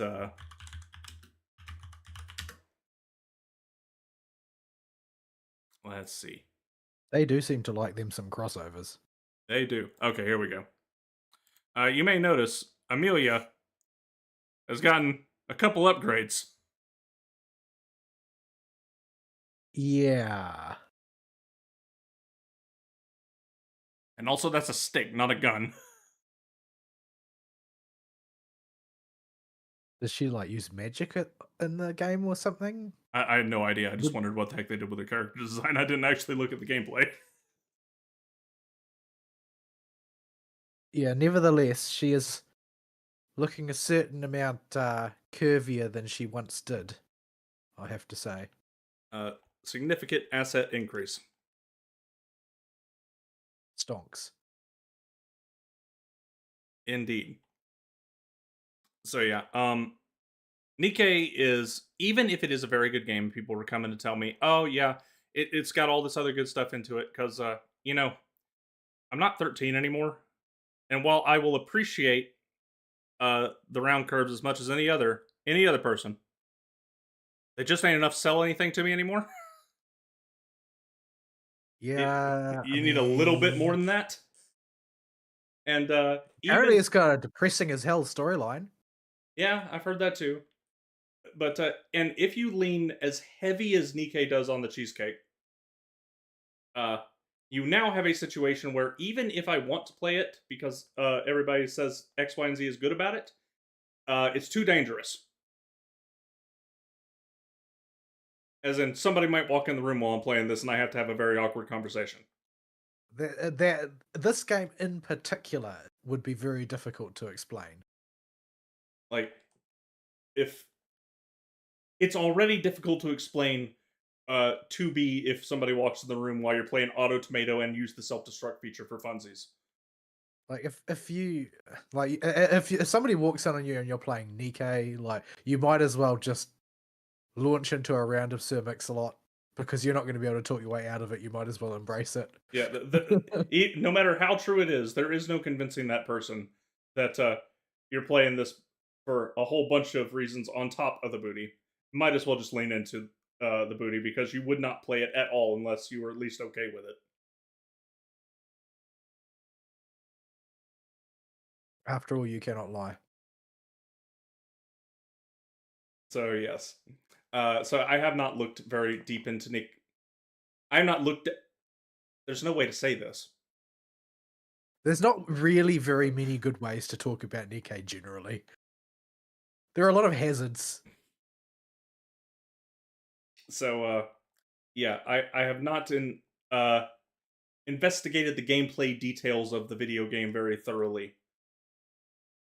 But yeah, if people enjoy their badonkadonks and can keep their Kumarism in check, go for it. Yeah, It's normally any game that has an active that had an active cross promotion done by Lucy Pyre, I normally am going to presume that it's pretty degenerate. yeah, that girl is a lot of things, and wholesome is the absolute thing that is not on the list. I think she's significantly more wholesome than a lot of her contemporaries, Uh, despite her attempts to the contrary. yeah, she is certainly better than your hoo ha tubers, but she I don't know where to go with this topic without getting us in There is trouble nowhere safe. There's nowhere safe to go. There's nowhere because safe to go. We had the topic of Nikkei broached on us, and there was basically nowhere to go other than what. in the butt. Yep, that is Nikkei. So yeah, if one thing I did note though, the whole reason I brought up I went to the wiki in the first place, uh, there does seem to be a ridiculously disproportionate amount of the roster as 5-star in that game. Like we're talking 8-1. That happens in a lot of gachas. Like it's certainly slot. I think very few actually keep it in balance. I feel like probably FGO is one of the few that really keep it in balance. I feel like over time Genshin is sliding in the 5-star heavy direction. Honkai Star Rail is sliding in the 5-star heavy direction, where there's basically nothing but 5 stars to spend your premium currency on. There doesn't seem to be much else you can do, and everybody else is just an afterthought. Azure Lane, for instance, keeps a very like strict ratio of like 2 to 1 or 3 to 1 type of thing. Like they churn out boat waifus like nobody's business. Like they've just got generic sort of Korean artist drawing anime girl people like just in a sweatshop churning out boat waifu designs 24/7 at the rate they release them. But yeah, it does seem to be this tendency that, well, what gets people excited is seeing that it's a 5 star, so let's just keep making 5 stars. Is the sort of logic. A lot of people are sort of a bit, it's kind of strange. Like they released Sparkle and they released Black Swan, and there was just, as far as 4 stars go, I think there was just Misha between them, and then they're releasing Boot Hill and releasing Robin, and there's no 5 star, I don't know, 4 star between them. They're releasing Acheron and Aventurine, and there's only Galahad between them. Like that means that for those 6 5 stars, you've got 2 4 stars. So yeah, it's definitely something that seems to be a hazard for these games. Yeah, it's just so they better be dang generous with their 5 star rates and currency printout if the ratio is as bad as I saw on the wiki. Because holy guacamole. Yeah, 'cause the 5 stars are basically the sum total of the game's roster. But yeah, well, if you're going to go that route, you don't have much choice. Um, I think generally speaking, Azure Lane is one of those ones though where you can basically get very close to power parity with a 5 star using a 4 star that's been upgraded all the way, and because the gear is so much of their stats as well, and also the really really high tier characters, because there are ones that are above 5 stars that are more powerful than 5 stars, like priority and ultra rares and stuff like that. Those ones are not on the gacha at all. You have to construct them through in-game um, mechanics. So, like the highest tier of power in Azure Lane is not accessible through the gacha, which is sort of why people aren't that worried about the gacha, because those ones that really shatter the meta, everybody will get them. It's just a matter of how long it takes you. Man, I'm never gonna get a gotcha like Pinecone ever again, am I? No, you're not. Because Pinecone was like, there were definitely characters that are better than other characters, but you could reach power parity within the scope of game design pretty easily. Like, you know, Eriko was a top heavy hitter, and everybody had Eriko. Yeah, and just from casually pulling on the gotcha, you get dupes of Eriko. Uh, you get you could farm her through hard quests, like getting her to max. I mean, a fully beefed out Pecorine was a force to be reckoned with. Yeah, like good old Pecco doing work. Man, I remember when 6 star Pecco came out in Arena. Man, she was a monster. I loved it. Fully so many people with good old Pecco. Uh, the memories. They're only memories now. And I remember every time I see that one of our customers has sent Pecorine in as a sample, because it's a type of cheese, Oh and we've got customers that make it. man, Pecorine is like one of the few designated main characters that I just genuinely like everything about, which is just fun. That's one of the things I was surprised about Honkai Star Rail compared with Genshin. Is like nobody cares about Traveler, but there are heaps of people that waifu still. Oh, the female traveler, or No, not traveler, the female the trailblazer. female trailblazer. Yeah, the garbage can queen. Well, she is super goober, and that personality fits her much better than male protag. So yeah. Thank you for the email, Serathis.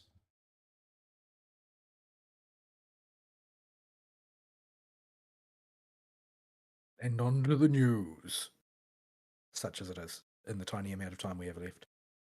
Yep. What have we Uh, got? I can stretch for another 30 minutes or so. Oh, I have an image I sent to myself to respond to your Toriyama post in live show chat last week, and I never did. Dump it in there now.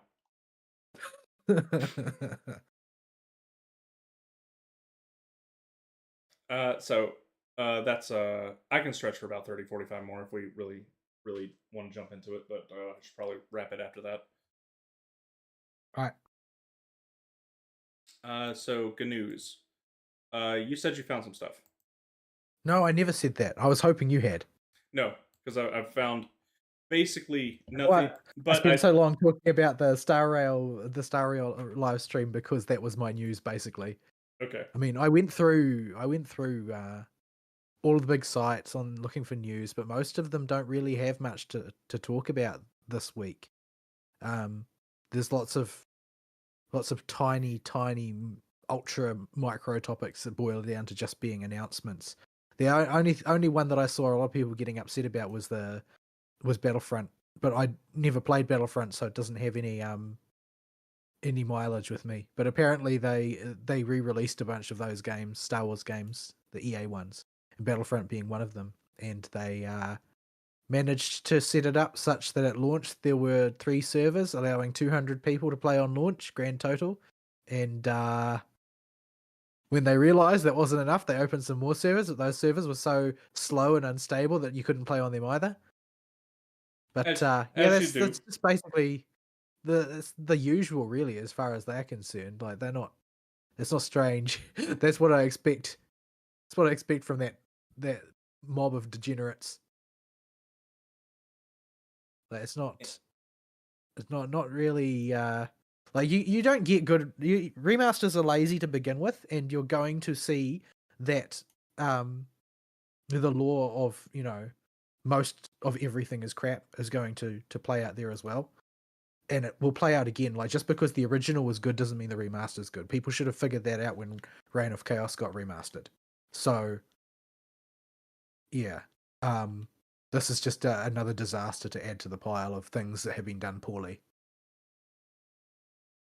Yep. I don't really have anything else to say about that in particular. I And I don't. played Battlefront at friends' houses, so it's not like super near and dear to my heart or anything.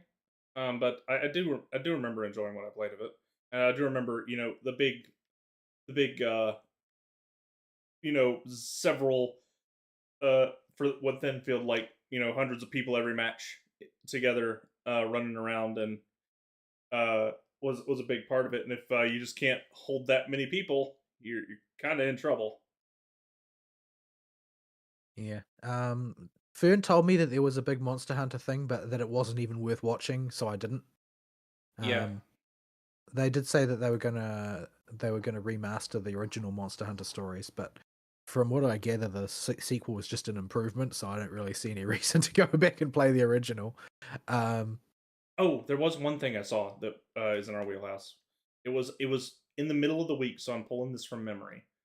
I could not find an article about it, but it was something Yoshi P said in an interview as a oh comment. yeah, I did.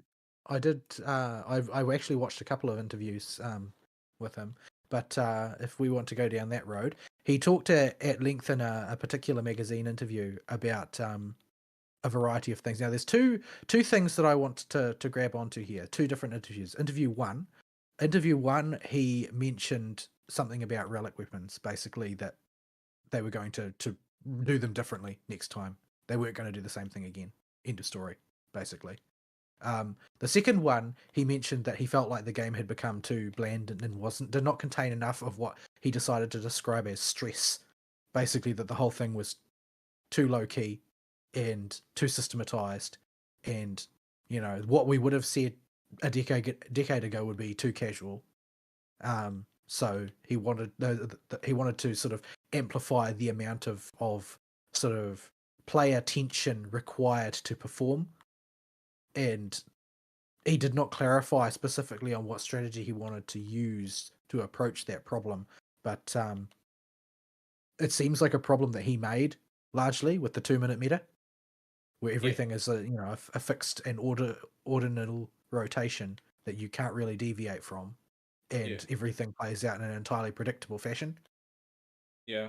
If it's like when you really think about the classes in Final Fantasy 14, when you've really got a good handle on all of them, every single class within a certain role, aside from the way it juices and dejuices of whatever its flavor of juice is, it plays almost exactly the same with very few exceptions.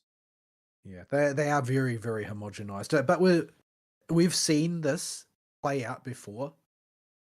Like this is the exact same scenario that we witnessed in the case of World of Warcraft when they did bring the player, not the class.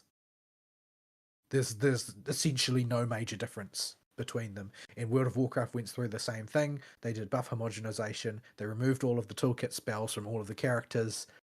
The world interacting stuff and those types of things. I remember when they removed Uh, Eyes of the Beast. That was the clear. That should have been the clearest red flag because there was no reason to remove that skill.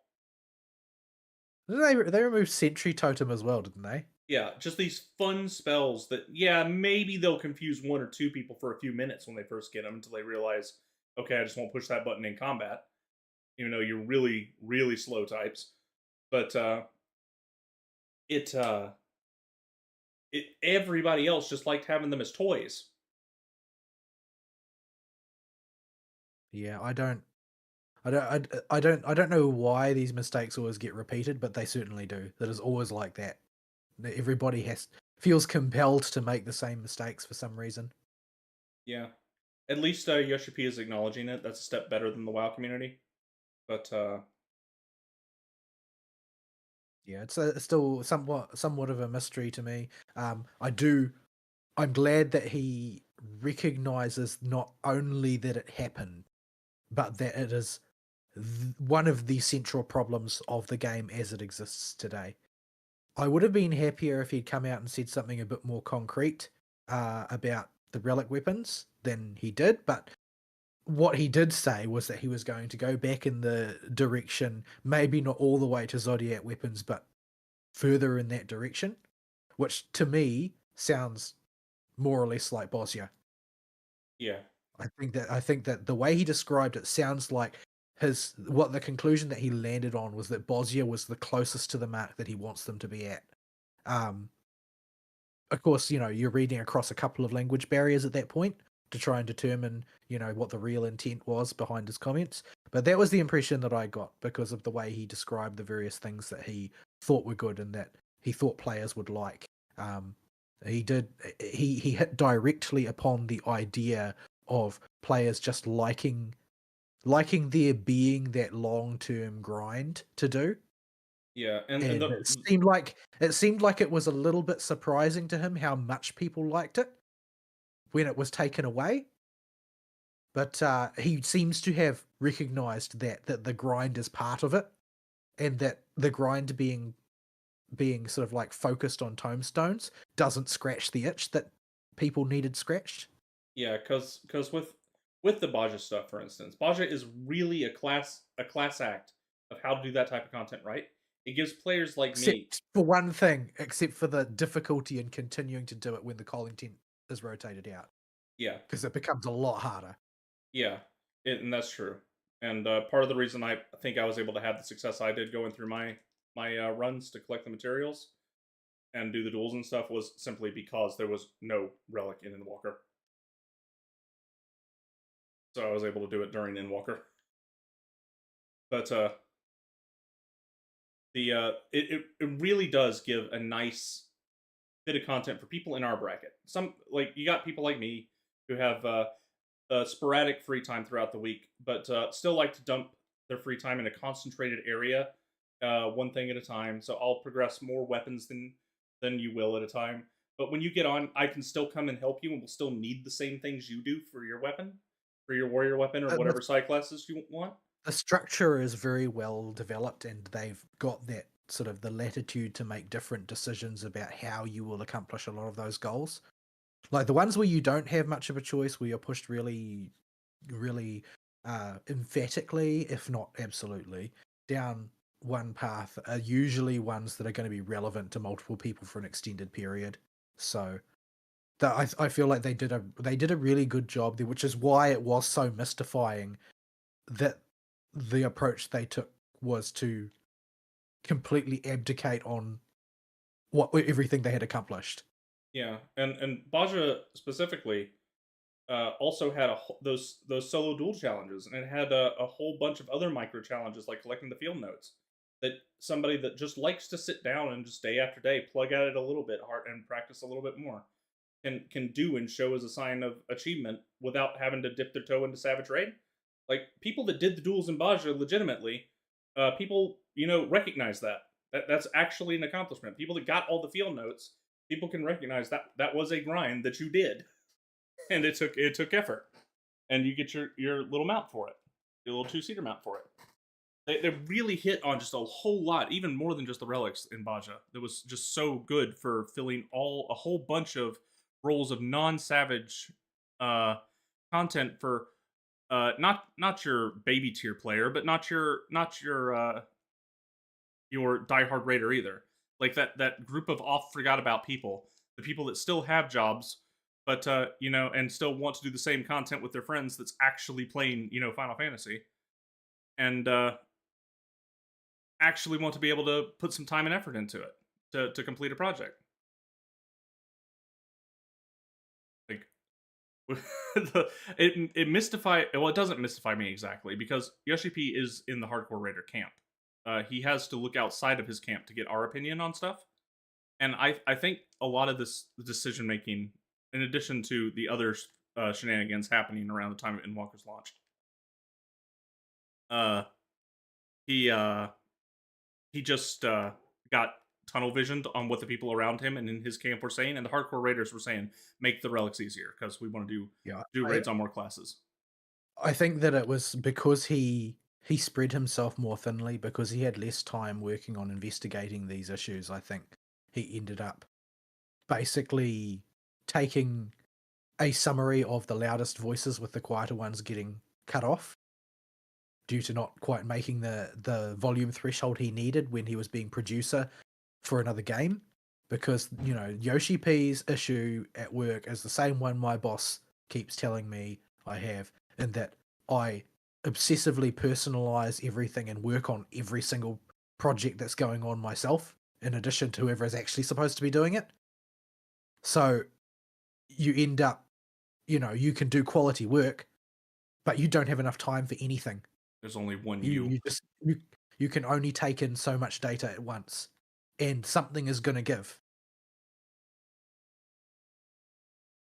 And I Yeah, think that that's the position he was in, which is why he said that while he would like to do another game project, he's not ever going to take the producer again. He would be happy to be director, but not producer as well, which is what he always ends up doing.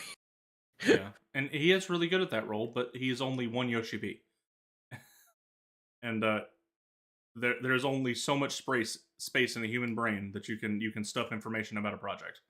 And if you put too many projects in that brain at one time, bits and pieces are going to fall out of both of them if you start sticking more than one in there. So yeah, I hope this is indicative of him returning to the Baja content. It really fills that niche for players like us that don't do hardcore rating but have variable amounts of free time to put in, and gives us something to always put in the background and work on. And it it just not having that there has been a real problem with FF14 as our current main MMO, and the only real MMO on the market I'm willing to pay a sub to right now because there just aren't any other good options. To be honest, I've looked at all of I them. don't even know what. Honestly, don't even know what the others are anymore. Yeah, you got like Like it just looms so large. There's World of Warcraft and there's FF14. Like it's basically we're back to where we were years ago now. yeah, you got a few smaller ones like your Guild Wars 2 is still alive and kicking, and some of the older MMOs are still there, but nobody's really making new MMOs to fill this genre anymore. And Well, people want something slightly different a lot of the time. Like what people l- by the evidence of revealed preference, it seems that what people want is Power World.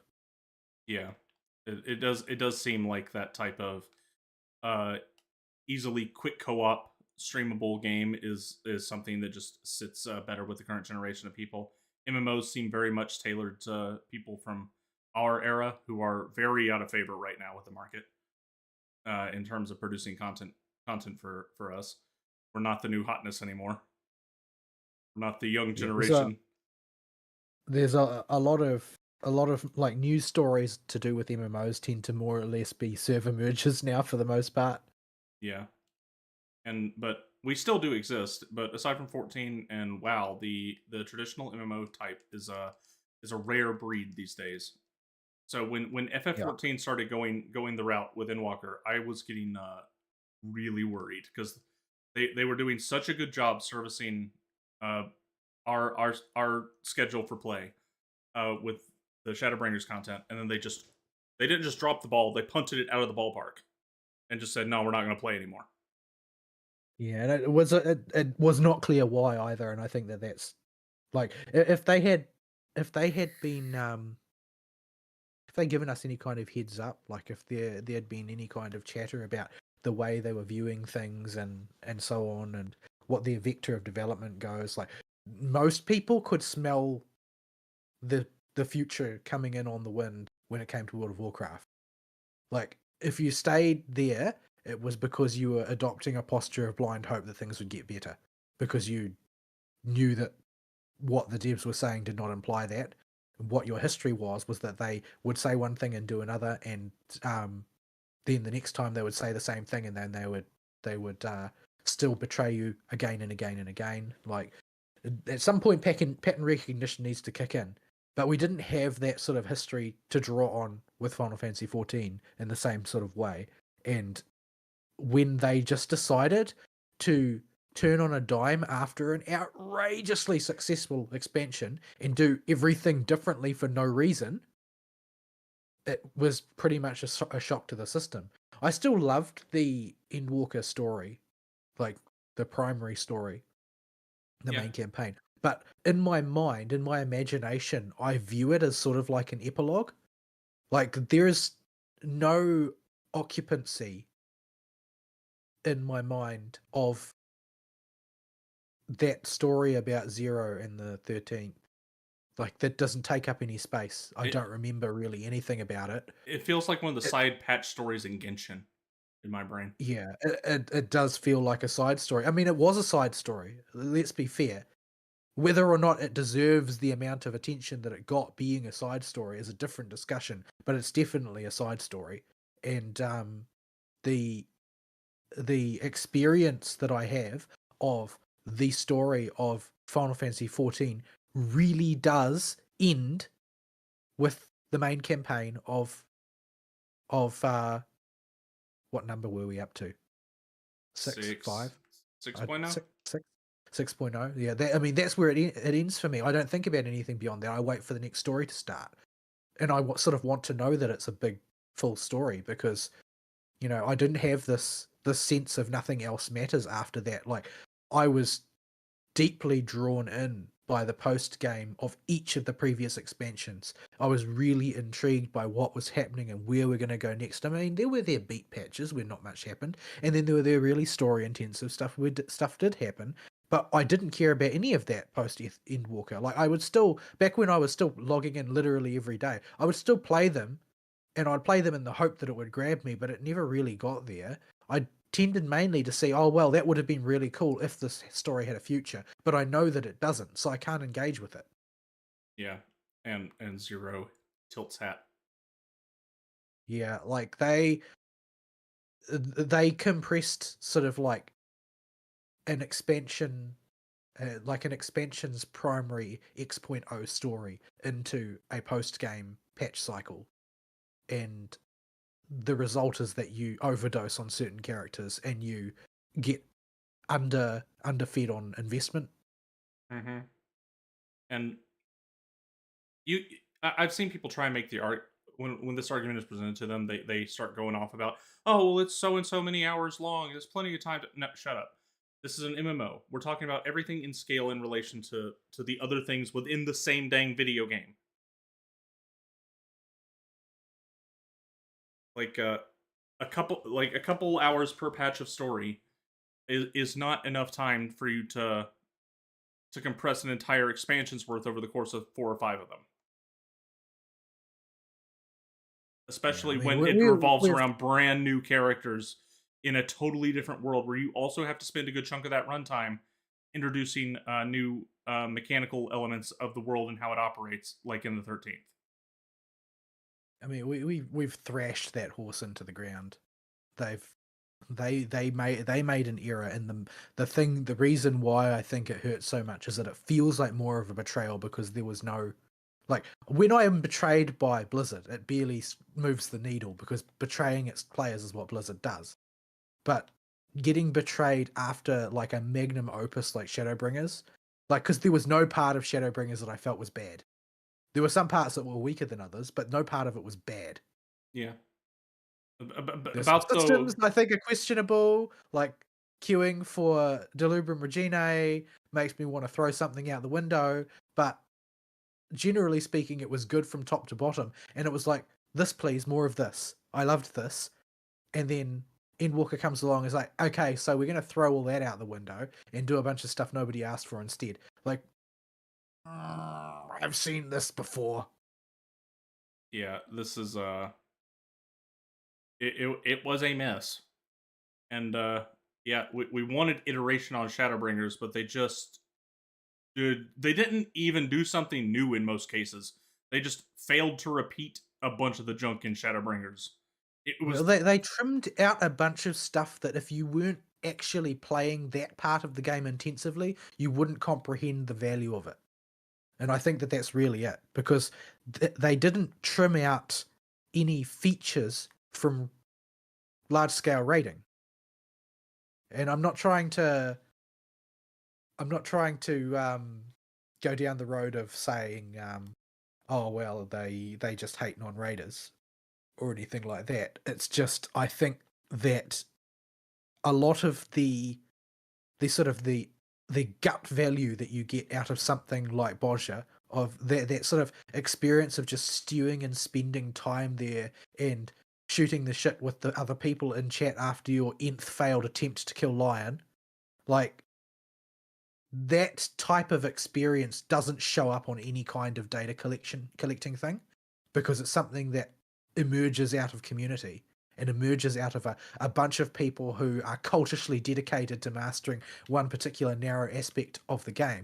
And if you happen to be cultishly dedicated to maximizing your performance in raiding specifically, you're never going to sink that deep into other things. So the value of having something like Lion 2 to the player base available, you're never going to experience that. You're not going to unless you're part of that community, and you will not be able to communicate in such a way that you can pick up on that. Like, as far as as a designer goes, what they're going to see on the topic of Lion 2 is this number of players, aka 0.0000001% of the player base, engaged with this feature of the game for a grand total of, you know, 3 hours across an entire country yeah, type of but thing. but what they're not going to see on But those that doesn't, metrics is all the discussion, all the chatter, and all the and hype that everybody's got built. showing up to watch Yeah, like because there's they aren't participating in the engagement metric sense, but they're all part of the same experience.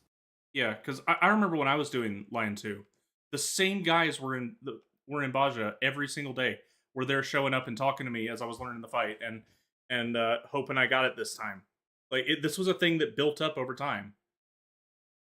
And I remember going back to help other people in other zones because I really just enjoyed hanging out with people there and the sense of natural community. Having an event like that that one person showing mastery could engage the entirety of the player base in a zone with was something really old school MMO that just felt really good and very natural as a way to start just talking to people in the MMO part of the MMO.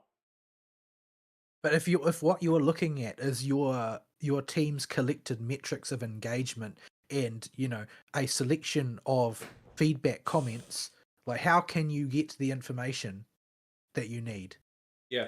to understand the value of some feature like that, because it seems like such a trivial feature. It's like one NPC doing a bunch of abilities that are technically stolen from other fights. No fresh development was done to create any one of those abilities. They were just, arranged by somebody very carefully, probably as their pet project. Like it doesn't stand out on the diagram, but the ecosystem that exists around it is a different thing entirely. And I think that what the experience of Final Fantasy 14 is a patchwork of these little things. Like Yeah, when somebody says the word hunt trains, there's sort of like a certain archetype that anybody would bring to mind of what a hunt train is, how it operates, and what people do, and so on and so forth. But that doesn't really communicate the fact that that is to some people the whole game. Like that is their favorite thing to do, is to go to Leviathan, join the train, and try and keep up with it. Like they just like doing that. Some people love doing that, and they do it all the time.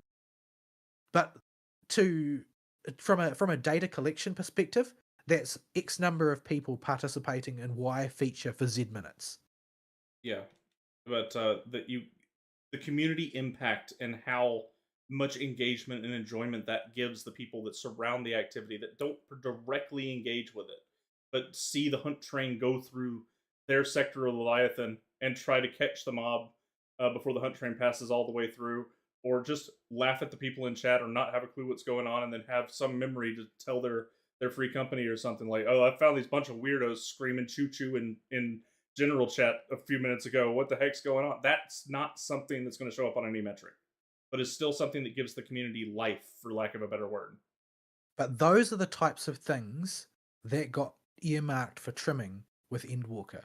Those little features that are clustered all over an expansion, like those things got left behind. Though they hit all of the main notes, right? Yeah, Because the relic weapon quest still does the relic weapon thing.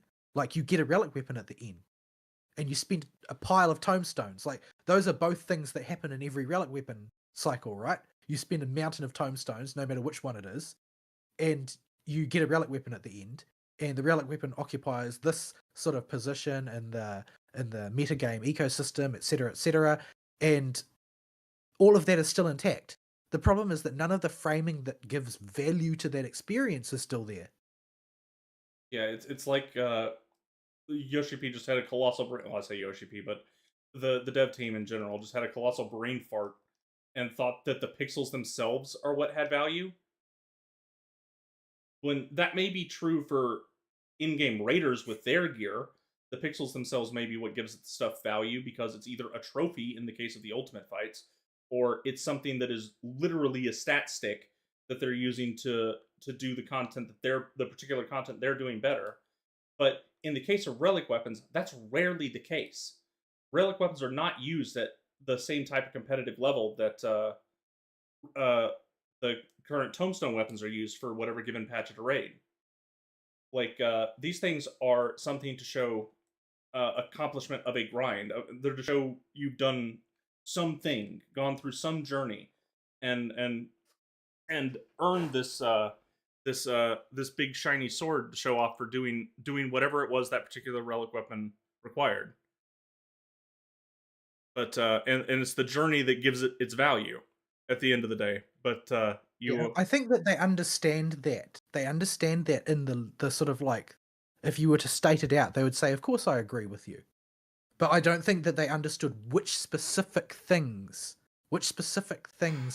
contributed to that, because you don't really know until you're experiencing it, right? And you don't really know while you're experiencing it. When you have experienced it, then you start to comprehend, oh, this was actually really fun. This was actually really valuable. This is what 6 months down the line, I remember these things about that experience, these particular things, not necessarily say, oh, the particulars of that relic weapon that I got. I don't remember how I distributed the stats, and I don't remember much what it looks like, but I remember all of what I went through to get there, and that was comprised of these things and these individuals' stories that I have to tell, and so on, that were generated by these little foibles in the process, and so on and so forth. Like they all look superfluous from a distance. because the core experience is built on a particular architecture of sequence of events that you're expected to do. But the individual anecdotes only get generated out of the sort of the fluff that surrounds them. They don't get generated by the core feature. Yeah. And I think that they understand the principle, but they did not understand what it was about certain things that made them a part of that overall picture. But I think that they sort of dimly recognize that because of Yoshi P's comments in recent interviews about uh, feeling like the game has drifted away from being a proper MMO and how he wants to sort of restore community interaction to pride of place. Yeah.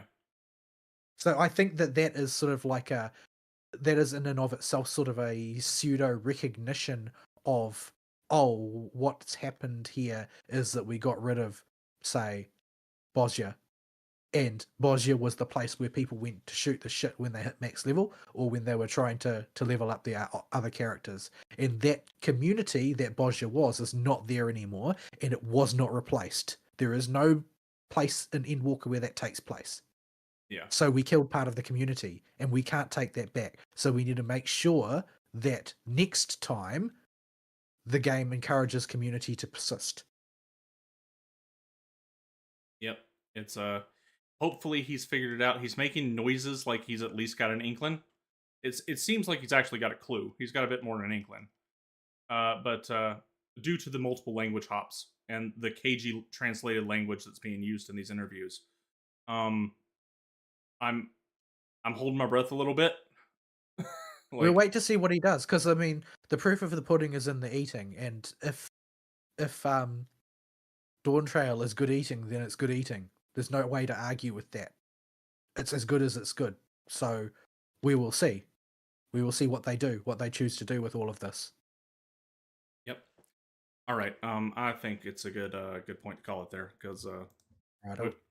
I knew we would go longer than my given time, so I intentionally shorted it by a little bit. So yeah, about 30-45 minutes longer than target time, but that's okay. I expected that.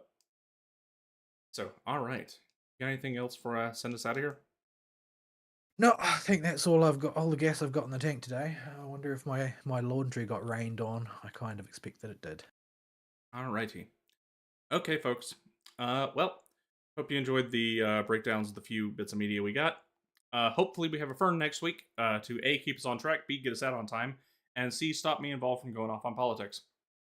So, you will hopefully have that next week. And yeah, we will see you then.